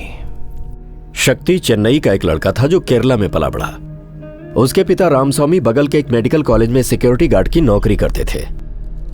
मेडिकल एंट्रेंस एग्जाम की रैंक लिस्ट में शक्ति का भी नाम आया था, लेकिन कॉलेज की फाइनल लिस्ट से उसका नाम हटा दिया गया और वो सीट एक मैनेजमेंट के स्टूडेंट को दे दी गई। दिखाता हूं सर। तुम्हें किसने आने दिया? अब चलिए बाबा, सर अब चलिए।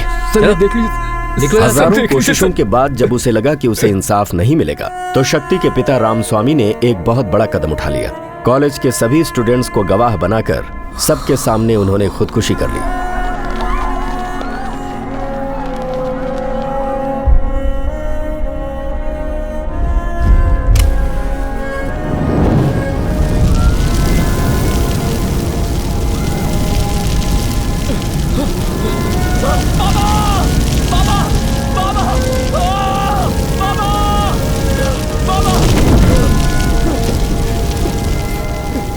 शक्ति ने अपनी आंखों के सामने अपने पिता को आत्महत्या करते देखा और अपना मानसिक संतुलन खो बैठा। शक्ति को आपको तो शायद याद ही होगा कि कुछ साल पहले केरला में स्टूडेंट्स की एक बहुत बड़ी स्ट्राइक हुई थी और आखिरकार सरकार को खुद इस मामले को सुलझाना पड़ा था। शक्ति को आखिरकार कॉलेज में एडमिशन मिल ही गया। वो कॉलेज में किसी से भी बात नहीं करता था। उसके अंदर का गुस्सा दिन ब दिन बढ़ता ही जा रहा था और वो उसके मैगजीन्स के लिखे गए आर्टिकल्स में भी नजर आता था। शक्ति बाकी सबसे एकदम अलग था सर। उसे कभी भी अचानक गुस्सा आ जाता था।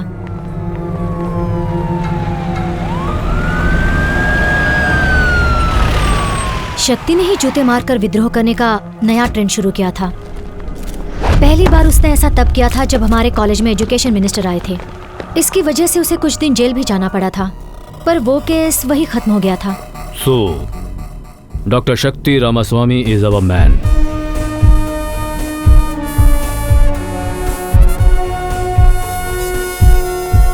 इस तहकीकात में आम तरीकों का इस्तेमाल करना बिल्कुल बेकार है सर, क्योंकि यहां होने वाले जितने भी खून हैं, इससे पहले ऐसे कभी भी नहीं हुए। 4 मुजरिम जो 2 केसेस से बच निकले, या वो जिन्हें ताकतवर लोगों ने बचा लिया, या काला धंधा करने वाले लोगों की मदद से बच गए। जिन लोगों ने उनकी मदद की उन्हें भी उनके साथ मार दिया गया। पहले केस में जब विनोद शिकार बना था ना, हम लोग थोड़ा हैरान थे, याद है? कत्ल की वजह हमें तब मिली जब दूसरी घटना फार्म हाउस में घटी। वो दोनों जिनका बाद में खून हुआ वो रेप के दोषी थे, पर विनोद की मदद से वो दोनों लोग छूटने में कामयाब हो गए। और दूसरी घटना में भी बिल्कुल ऐसा ही हुआ। इसमें भी there is an odd man out. मशहूर बिल्डर कुमार, उसका कत्ल इस बात की ओर इशारा करता है कि जल्द ही एक और खून होने वाला है। मैंने शक्ति के फेसबुक पोस्ट्स और ब्लॉग्स वगैरह चेक किए। एक महान आदमी जो करप्शन और अन्याय को रोकने की कोशिश कर रहा है, एक अकेला बागी, वो इस तरह के विषयों पर लिखता है। तो तुम्हें लगता है जिस हॉस्पिटल में वो काम किया करता था, 2 गुना जिनका वो साक्षी है, 2 केस जिनमें इंसाफ नहीं मिला, इस वजह से वो खून खराबे पर उतर आया? आप जैसा सोच रहे हैं वैसा बिल्कुल भी नहीं है। डॉक्टर शक्ति मजबूर होकर अचानक किसी का भी खून नहीं करेगा। ये कई सालों की प्लानिंग थी। मेरा मतलब है कि उसके दिमाग में बहुत समय से ये खिचड़ी पक रही थी। ऐसा बोल सकते हैं कि उसकी जानकारी के बिना उसके अंदर कहीं ना कहीं एक बहुत खतरनाक हिंसात्मक जानवर पनप रहा था। यस, जैसा कि आपने बिल्कुल सही अनुमान लगाया। जो भी घटनाएं उसके हॉस्पिटल में काम करने के दौरान घटी, मेडिकल माफिया को लोगों की जान के साथ खिलवाड़ करते हुए उसने देखा। एक क्रूर अपराध जिसे अनदेखा कर दिया गया। 8 बच्चे जिन्होंने मेडिकल माफिया की वजह से अपनी जानें गंवा दी, उनके माता पिता का दर्द और उनका नाकामयाब विद्रोह, इन सब घटनाओं ने शक्तिवेल के अंदर के उस जानवर को बाहर निकाल दिया, ऐसा मुझे लगता है।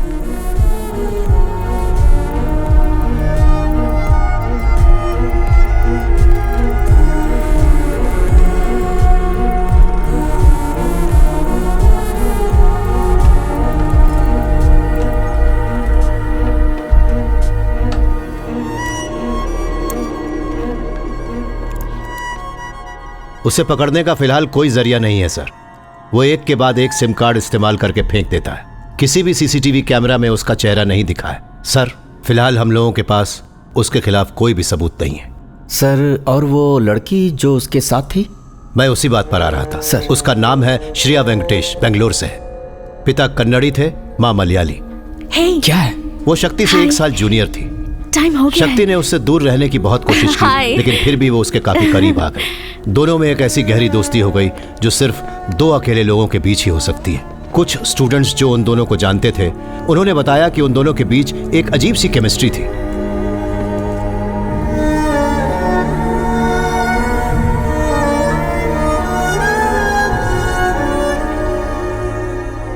एक इंसान जो कानून के हाथों से बच निकले हुए मुजरिमों को बेरहमी से सजा देता है, एक पागल किस्म का आदमी जो कानून अपने हाथों में लेता है। आप समझ सकते हैं उसकी दिमागी हालत बहुत ही खतरनाक है। उसका अगला टारगेट कौन होने वाला है सर? नहीं, खुद ही अनुमान लगाने से ज्यादा जरूरी है डॉक्टर शक्ति और उसके साथ उस लड़की को पकड़ना। उसका शिकार हमारी फोर्स स्टेट लेवल पर करेगी और मैं खुद जोनल एडीजीपी को फोन करता हूँ। मुझे अब जाने की इजाजत दीजिए सर। अब जितना भी काम बचा है वो स्टेट पुलिस फोर्स का है। मुझसे जितना हो सकता था मैंने किया। फैसला कर लिया? जी सर, फैसला कर लिया। मैं ये ऑपरेशन पूरा करके ही रहूंगा मैथ्यू। मेरे पास वक्त बहुत कम है। सर। सर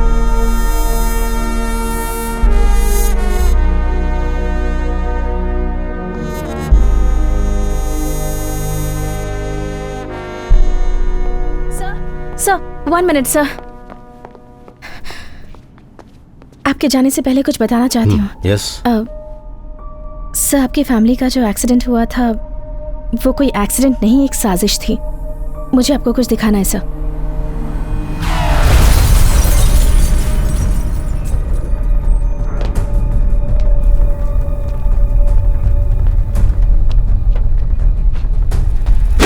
तो तुम्हें लगता है कि गाड़ी से भिड़ने के बाद जब ड्राइवर ट्रक से नीचे उतरा तो उसके सर पर वार करके किसी ने उसे मार डाला। उसके बाद उसने उसी हथियार से ट्रक का शीशा भी तोड़ दिया। यस। मैंने तुमसे कहा था ना, तुम्हारे अंदर वो पुलिस इंस्टिंक्ट है, लेकिन अनुभव की कमी के कारण तुम्हें सच समझने और उसकी तस्वीर बनाने में थोड़ा वक्त लगता है, बस इतना ही। जिस दिन मेरी नौकरी का आखिरी दिन था उस दिन मैं सुबह सुबह पुलिस के कारखाने में गया था। मैंने वहां पर वो ट्रक देखा। हर्षिता, जो तुमने मुझे बताया वो मैं पहले से ही जानता हूं। आप ऐसे कैसे छोड़ सकते हैं? जिसने ये किया हमें उसे पकड़ना चाहिए। कुछ चीजों को नजरअंदाज कर रहा हूं जानबूझकर। मुझे पता है ये इतना आसान नहीं है। ये गलत है सर। जिस इंसान ने आपकी जिंदगी बर्बाद कर दी, आप उसे छोड़ कैसे सकते हैं? जो चीज एक बार खो गई वो हमेशा के लिए खो गई, कोई उसे वापस नहीं ला सकता। बट सर आप। नो हर्षिता, मैं एक सीमा रेखा पर खड़ा हुआ हूं। कभी खुदकुशी और कत्ल के बीच की हालत के बारे में सुना है? मुझे मजबूर मत करो, मत करो मुझे मजबूर।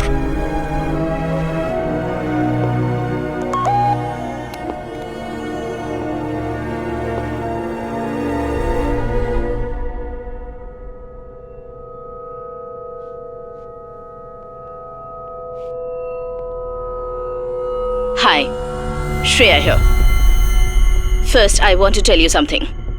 जिस आईपी एड्रेस से मैंने ये वीडियो मेल किया है उसे ट्रेस करने में वक्त बर्बाद मत कीजिए, वो फेक है। पर ये बंद करने से पहले मेरी बात सुन लीजिए।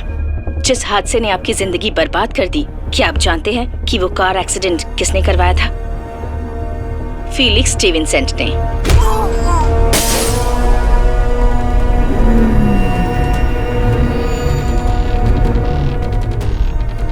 कल वो केरला आने वाला है।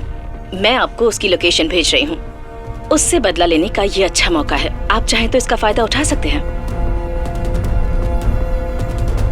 उसके जैसे मुजरिमों को सजा मिलनी ही चाहिए। हमारी इच्छा है कि ये न्याय आपके हाथों हो, क्योंकि बदले में जो सुख है वो और किसी में नहीं। बाय। सर, ये जरूर एक जाल है, सावधान रहिए। सर, मुझे लगता है हमें ये चांस लेना चाहिए। मुझे यकीन है हमें कुछ ना कुछ जरूर मिलेगा सर। और वैसे अगर हम जा रहे हैं तो हमें पूरी फोर्स को खबर देनी होगी, एक फुल फ्लेजेड ऑपरेशन की तरह। कुछ समस्या से हम कितना भी भाग ले वो हमारा पीछा नहीं छोड़ती। इसके वीडियो के बारे में हम तीनों के अलावा किसी और को पता ना चले। फिलिक्स के नेटवर्क के बारे में अच्छे से जानते हो ना इकबाल? Yes sir. इस काम को अंजाम हम दोनों देंगे, तुम साथ नहीं चलोगी। बच्चा,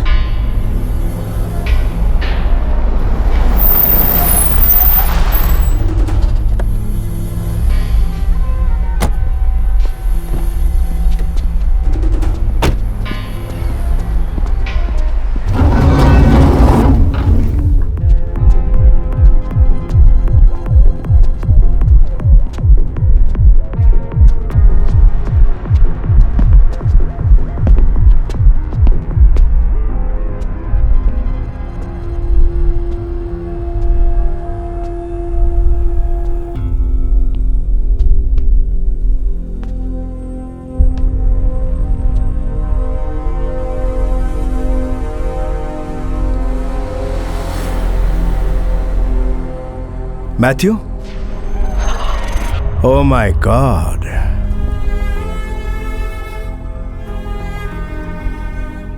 मैथ्यू, you are impossible. मुझे लगा मैंने तुम्हारी कहानी खत्म कर दी, लेकिन जरा देखो तो, तुम फिर आ गए। पर आए हो किस मकसद से? बदला लेने। पर अब तो तुम पुलिस वाले हो भी नहीं। बेवकूफ, अभी भी मैं पुलिस वाला हूँ।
अरे सर, आपको देख के मेरा दिल पिघल जाता है। पता है क्यों? सिंपैथी। आप कुछ नहीं जानते मिस्टर मैथ्यू। तू अपना मुंह बंद रख। क्यों रे इकबाल, मैं अपना मुंह क्यों बंद रखूं? सर, आपको और आपके परिवार को मारने का जो प्लान था वो दरअसल मैंने ही बनाया था, और वो एक्सीडेंट भी मैंने ही करवाया था। मैंने आपकी कस्टडी में बैठे बैठे ही वो सारा प्लान बनाया, और भागने से कुछ समय पहले ही मेरी किसी ना किसी अंदर वाले ने ही तो मदद की होगी ना सर। सही कहा ना?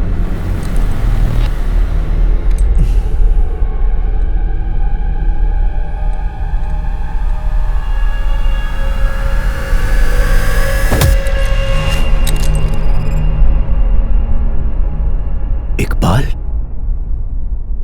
जी हाँ सर, मैंने ही इसकी मदद की थी। आपको तो पता ही है, मेरी बेटी की सबसे बड़ी इच्छा मेडिकल कॉलेज में एडमिशन लेना था।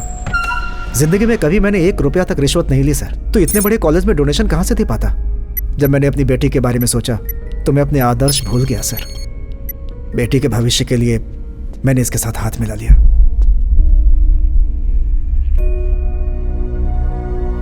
जिंदगी भर इंसान जो कुछ भी करता है अपने परिवार के लिए करता है सर। नहीं जानता था आपकी फैमिली को खत्म कर देगा। सर मेरा यकीन कीजिए सर,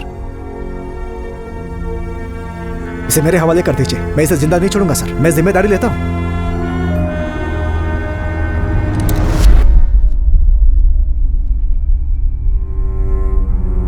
और मैं अच्छे से जानता हूं डॉक्टर शक्ति यही चाहता है, इस आदमी को मैं अपने हाथों से खत्म कर दूं।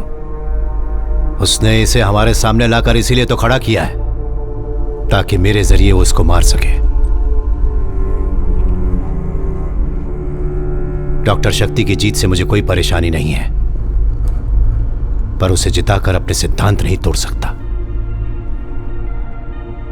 श्रीनी, मुझे तुम्हें कुछ बताना है।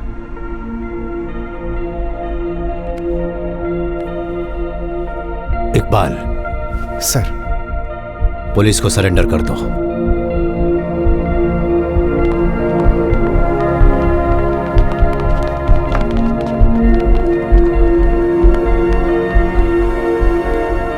सर, आपने बिल्कुल सही फैसला लिया है, पर आपने ऐसा क्यों किया सर?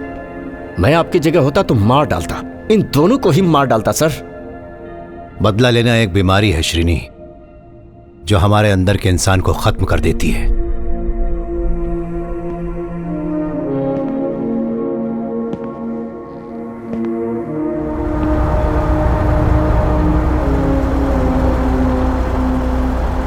मेरा सफर जो उस वक्त रुक गया था वो अब शुरू होगा।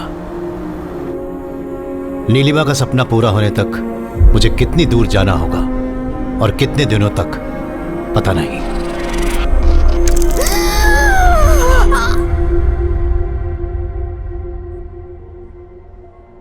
मैं तुम्हारे और नीलिमा के रिश्ते की गहराई को समझ सकता हूं।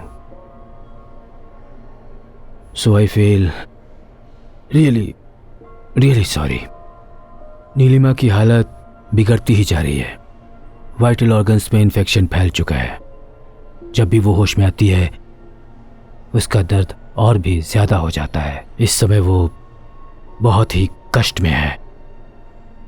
मुझे ऐसा कहना नहीं चाहिए मैथ्यू, पर तुम ऊपर वाले से प्रार्थना करो कि वो इसे इस दर्द से मुक्त कर दे।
बहुत खूब।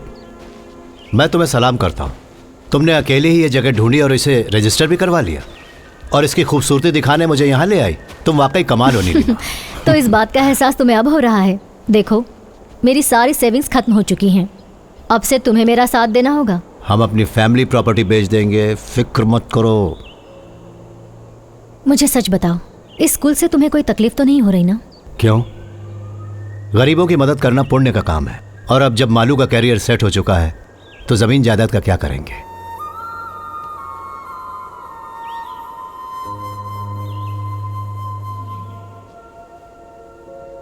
ये जगह ही मैं हूं। मेरी सांसें, मेरी जिंदगी। अगर मैं मर भी गई तो मेरी आत्मा यहीं रहने वाली है।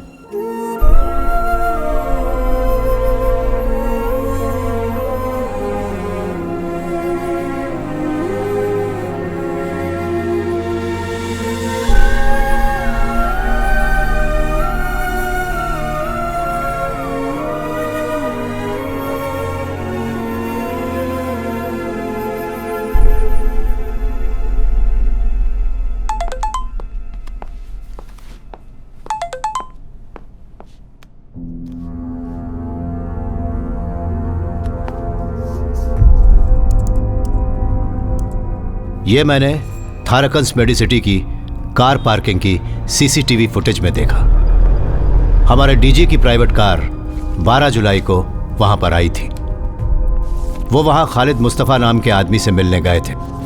वो एक सोशल एक्टिविस्ट था जो कुमार के एक बड़े मॉल प्रोजेक्ट के खिलाफ कोर्ट से स्टे ऑर्डर ले आया था। किसी और ने बात की थी? 12 जुलाई को कुमार के साथ डीजी भी उसके कमरे में गए थे। इसका चीफ ऑफिसर हूँ, मतलब डीजीपी।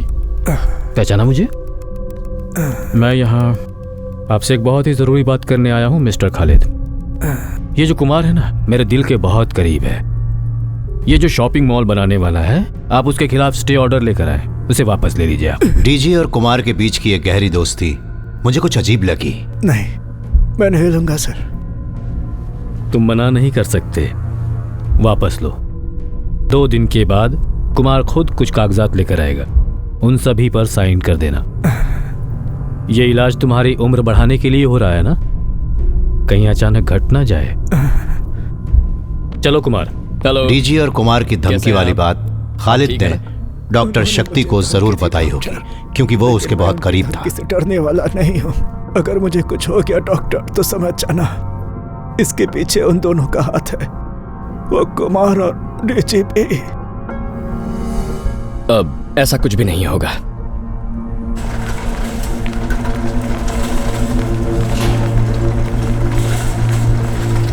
डिस्चार्ज होने के ठीक 2 दिन बाद शक्ति की आंखों के सामने खालिद की लाश पड़ी हुई थी। एक जानलेवा एक्सीडेंट। हर्षिता, डीजी की जान खतरे में है। अगला टारगेट वही होंगे।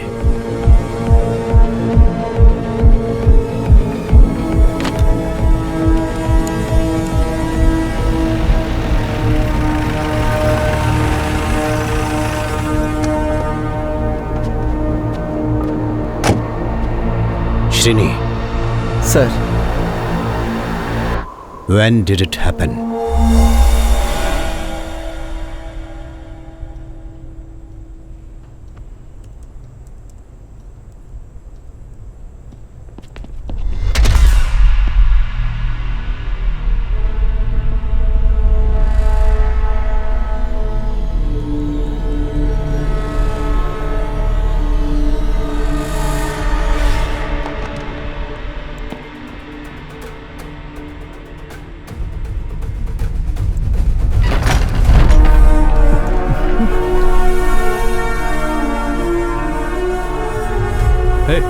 कौन हो तुम?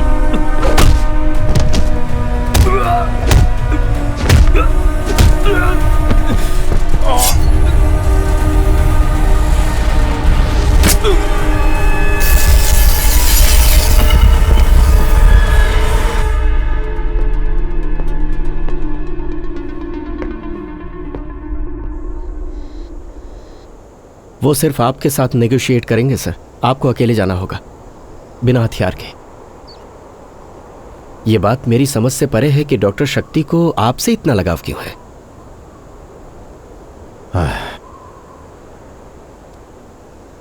हर बात के पीछे एक वजह होती है श्रीनी। बिना वजह के कुछ भी नहीं होता इस दुनिया में। बुरा मत मानिएगा, कुछ पूछना चाहता हूं सर। सभी घटनाएं जिन्होंने डॉक्टर शक्ति को यह सब करने पर मजबूर किया वो थाराकन मेडिकल सिटी में ही घटी, और ये वही हॉस्पिटल है जहां आपकी पत्नी भी 6 महीने के लिए एडमिट रही थी सर। आप उस दौरान वहीं रहते थे हर पल। सर, क्या आपका इन घटनाओं से कोई संबंध है जिसके बारे में मैं न जानता हूं?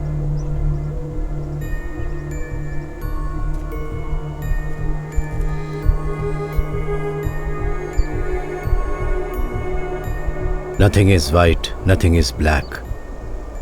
Everything is grey.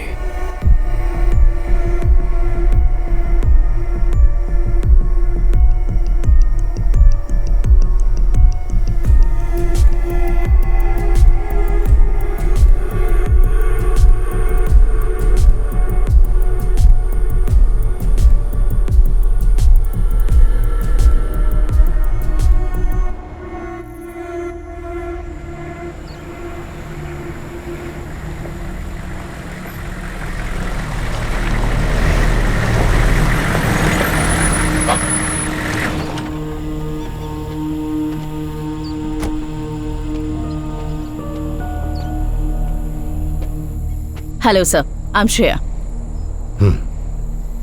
सर, आपको डॉक्टर शक्ति से मिलने से पहले एक शर्त माननी होगी। आपको बेहोश किया जाएगा। आप 1 घंटे के लिए नींद में होंगे। अगर आपको ये शर्त मंजूर है तो आप चल सकते हैं, नहीं तो मैं वापस जा रही हूं और आप डीजीपी को भूल जाइए। ओके,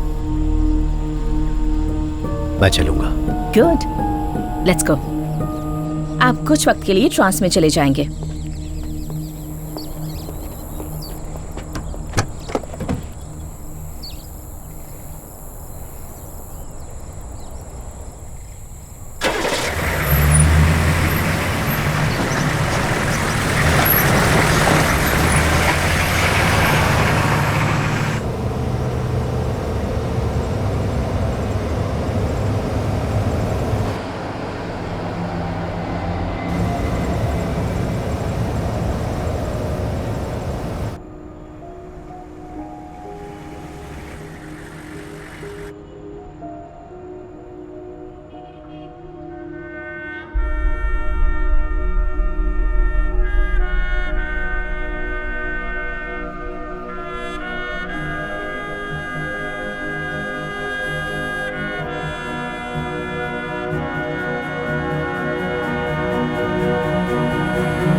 हेलो सर, तो हम फिर से मिल रहे हैं। आखिरी बार आपको उस दिन देखा था जब आपकी वाइफ की मौत हुई थी। मैं उसी डिपार्टमेंट में काम कर रहा था। जो मेडिकल टीम उनका इलाज कर रही थी, मैं 1 हफ्ते पहले ही उनमें शामिल हुआ था। जो भी जानकारी हाथ लगे उससे मुजरिम की एक साफ तस्वीर बनाने में आपका जवाब नहीं सर। आपने जब मुझे इतने कम वक्त में ढूंढ निकाला उससे मुझे बिल्कुल हैरानी नहीं हुई, बल्कि आपका मुझे ढूंढना असल में मेरी जरूरत थी। See, I have done my homework. सिर्फ मेरे लिए ही नहीं, बल्कि आज तक तुमने जितने भी विक्टिम्स का खून किया है सभी के लिए अच्छे से होमवर्क किया था डॉक्टर। विक्टिम्स मतलब पीड़ित? उनमें से कोई भी विक्टिम नहीं था सर, सबके सब शिकारी थे। उन शिकारियों ने जिन्हें नुकसान पहुंचाया वो पीड़ित थे। और तुम डॉक्टर पीड़ित हो या शिकारी?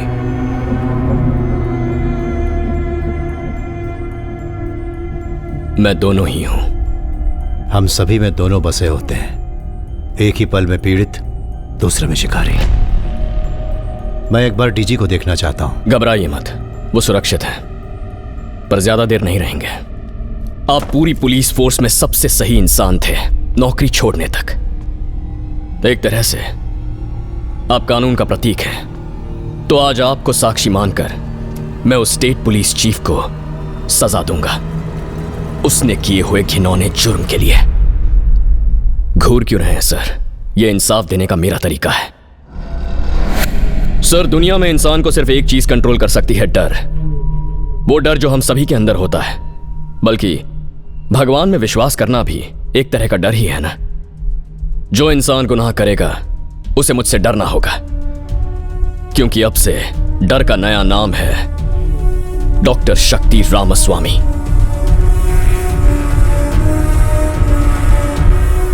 जिंदगी का हर सुख छोड़कर इस विश्वास के साथ कि तुम जो कुछ भी कर रहे हो समाज की भलाई के लिए कर रहे हो। डॉक्टर श्रेया तुम्हारे इस जुर्म में तुम्हारे साथ खड़ी हुई है। वो तुम्हारे साथ प्यार की वजह से या इसी डर की वजह से? डर से भयानक चीज इस दुनिया में कुछ भी नहीं होती। सही है ना डॉक्टर? अपनी मर्यादा में रहकर मुझसे बात कीजिए मिस्टर मैथ्यू। तुम इंसानी मर्यादा बहुत पहले पार कर चुके हो, तो अब तुम मुझे क्या पढ़ाओगे मर्यादा का पाठ? हाँ सर, पार कर चुका हूं मैं। हम बचपन से सुनते आए हैं कोर्ट की सजा, सरकार का फैसला, ये सब सही होते हैं, लेकिन असल में ये सिस्टम नहीं है जो फैसला करता है। ये काम तो ताकतवर लोग करते हैं। अगर कोर्ट की बात करें तो 2-3 जज, सरकार की बात करें तो मुख्यमंत्री, धर्म की बात करें तो पंडित। इन सब लोगों का फैसला पत्थर की लकीर बन जाता है और वही कानून होता है। इसीलिए जो भी मुझे सही लगा मैंने वही किया। जिन शब्दों का प्रयोग अभी तुमने किया है, दुनिया के सबसे बड़े डिक्टेटर ऐसे ही शब्दों का प्रयोग करते थे, और मुझे नहीं लगता तुम्हें बताने की जरूरत है कि उनका क्या हश्र हुआ था। कम ऑन सर, हमें भी अभी एक डिक्टेटर की जरूरत है। हमारे देश को जरूरत है कोई मेरे जैसा। गलत लोगों की अंधभक्ति करने से ज्यादा बड़ी बेवकूफी दुनिया में और कुछ नहीं हो सकती, और इसे लगता है यह कानून से बड़ा है। और मुझे बहुत दुख से यह कहना होगा कि ये एक पागल है। मैं पागल हूं? मैं पागल हूं? श्रेया, तुमने सुना इन्होंने क्या कहा? इन्हें लगता है कि मैं पागल हूं। जो लोग पैसे और ताकत का इस्तेमाल करके कानून के हाथों से बच निकलते हैं, तुम उन लोगों को सजा देना चाहते हो? तो फिर तुमने उन 3 बेकसूर पुलिस वालों को क्यों मारा जो डीजी के सिक्योरिटी गार्ड थे? ओह हाँ, वो लोग, वो मैं रोक नहीं पाया। एक अच्छे काम के लिए एक छोटा सा बलिदान। और उन परिवारों का क्या जिन्हें तुमने अनाथ कर दिया, उन्हें न्याय कौन दिलाएगा? तुम्हारा न्याय सीमित है डॉक्टर, और ये लड़की भी तुम्हारे लिए उन्हीं जैसे लोगों की तरह होगी। एक और छोटा सा बलिदान। Mister Matthew, don't cross your limits. अपनी ये चालें मेरे साथ मत खेलिए। जिंदगी एक घिनौना मजाक है डॉक्टर, जीनी पड़ती है। You know that I know it.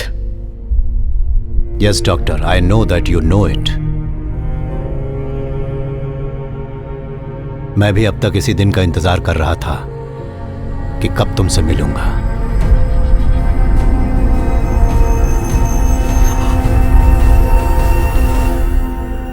पर तुम ऊपर वाले से प्रार्थना करो कि वो इसे इस दर्द से मुक्त कर दे। अब और नहीं, मुझसे ये दर्द सहन नहीं होता।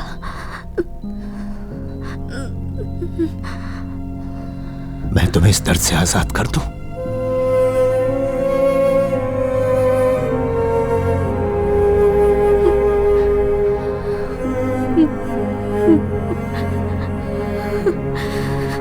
जिंदगी में मैंने कभी भी किसी से इतना प्यार नहीं किया।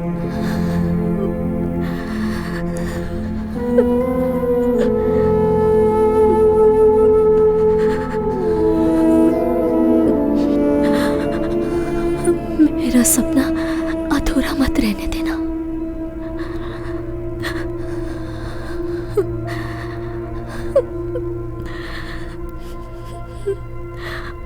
वादा करो कि वो स्कूल बनवाओगे।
तुम ऊपर वाले से प्रार्थना करो कि वो इसे इस दर्द से मुक्त कर दे।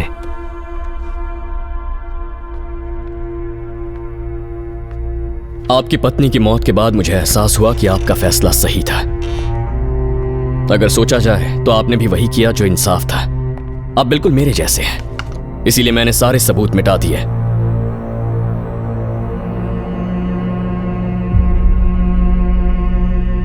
यूथनेसिया, मर्सी किलिंग, दया के कारण हत्या, कानून के हिसाब से यह बिल्कुल गलत है, फिर भी आपने ऐसा किया।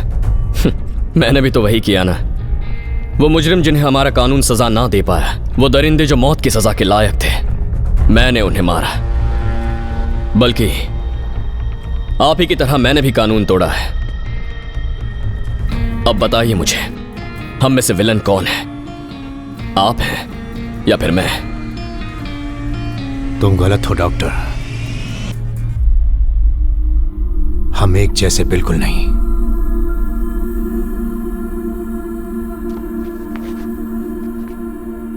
बिना कुछ महसूस किए, बिना एक भी मिनट पलक झपकाए मेरी पत्नी वहां जिंदा लाश बनकर पड़ी थी।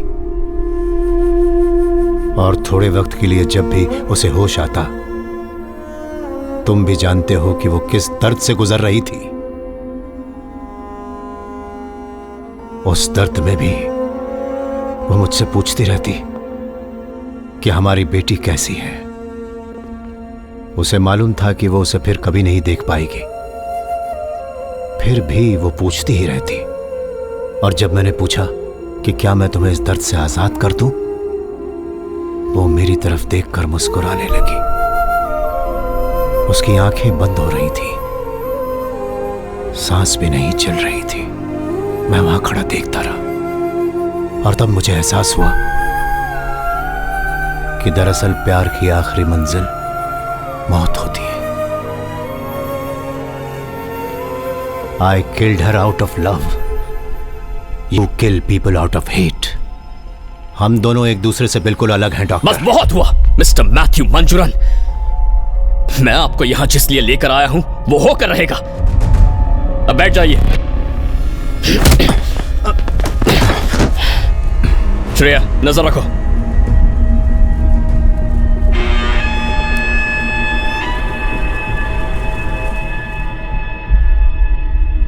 मेरी बेटी मालू मेरे इस काम से बहुत नफरत करती थी। उसकी इच्छा थी कि वो एक दिन बड़ी डॉक्टर बने, She wanted to heal the whole world. Shreya, please, जिंदगी तुम्हें पुकार रही है। तुम्हें पूरी जिंदगी जीनी है। अभी कुछ भी नहीं बिगड़ा है। प्लीज।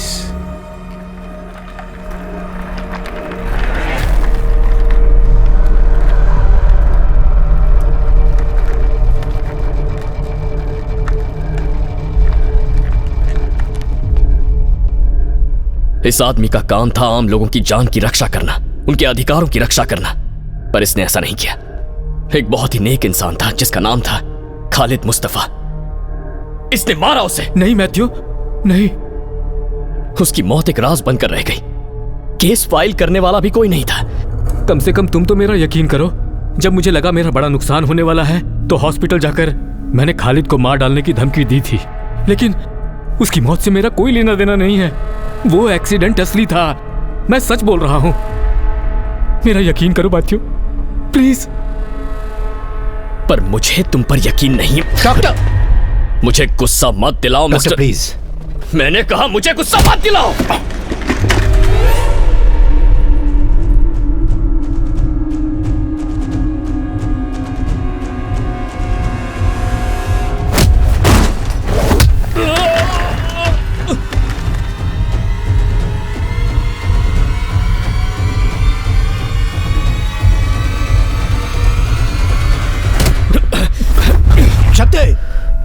यह आदमी बेकसूर है। He is innocent. बेकसूर है?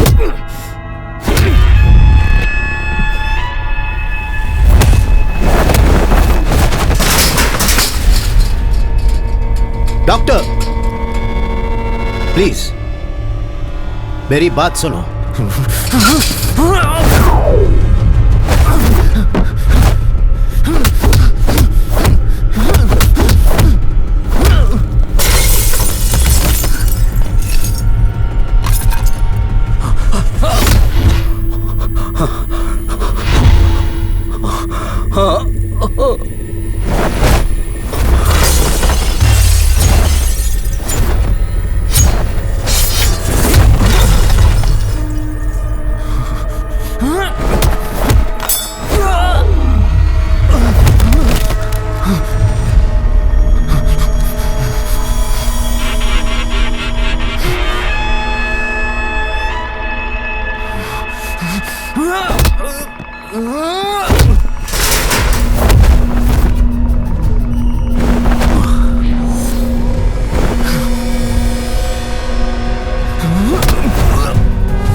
तुम्हें लगता है कि तुम जीत गए? नहीं।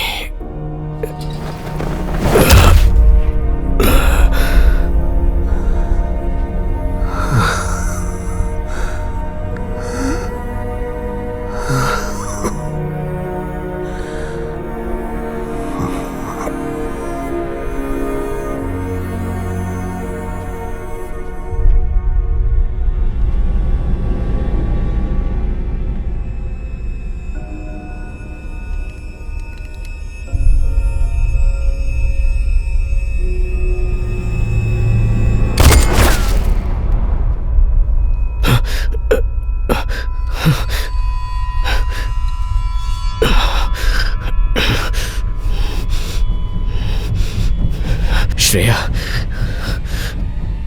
तुम भी।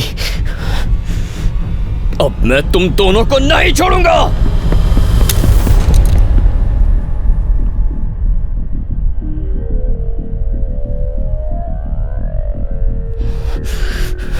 शूट मी, शूट मी। पर कल पूरी दुनिया यही कहेगी कि जो मैंने किया सही था। तुम कानून के रक्षक हो ना?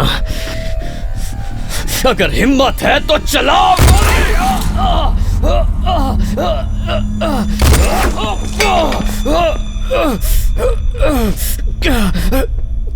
कैसे इंसान हैं आप sir?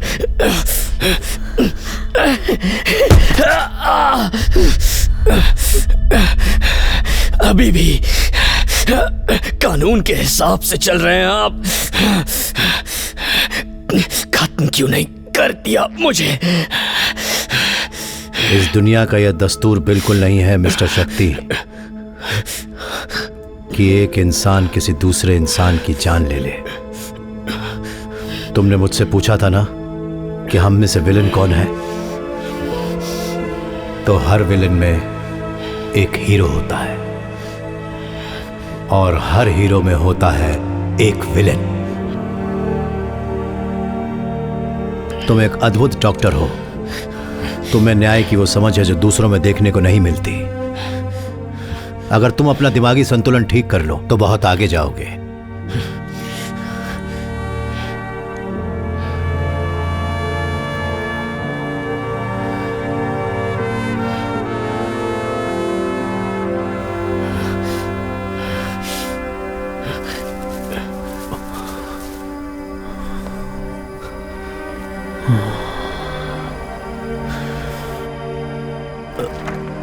I am sorry Matthew, मेरी गलतियों के लिए माफ कर दो।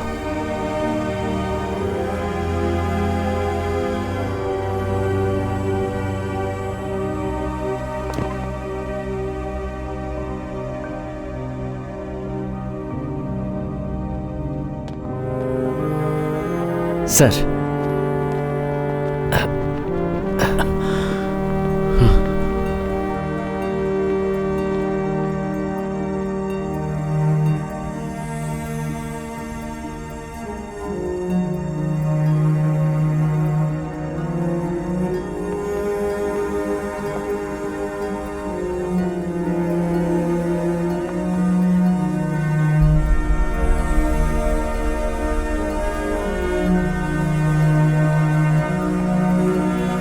सर आप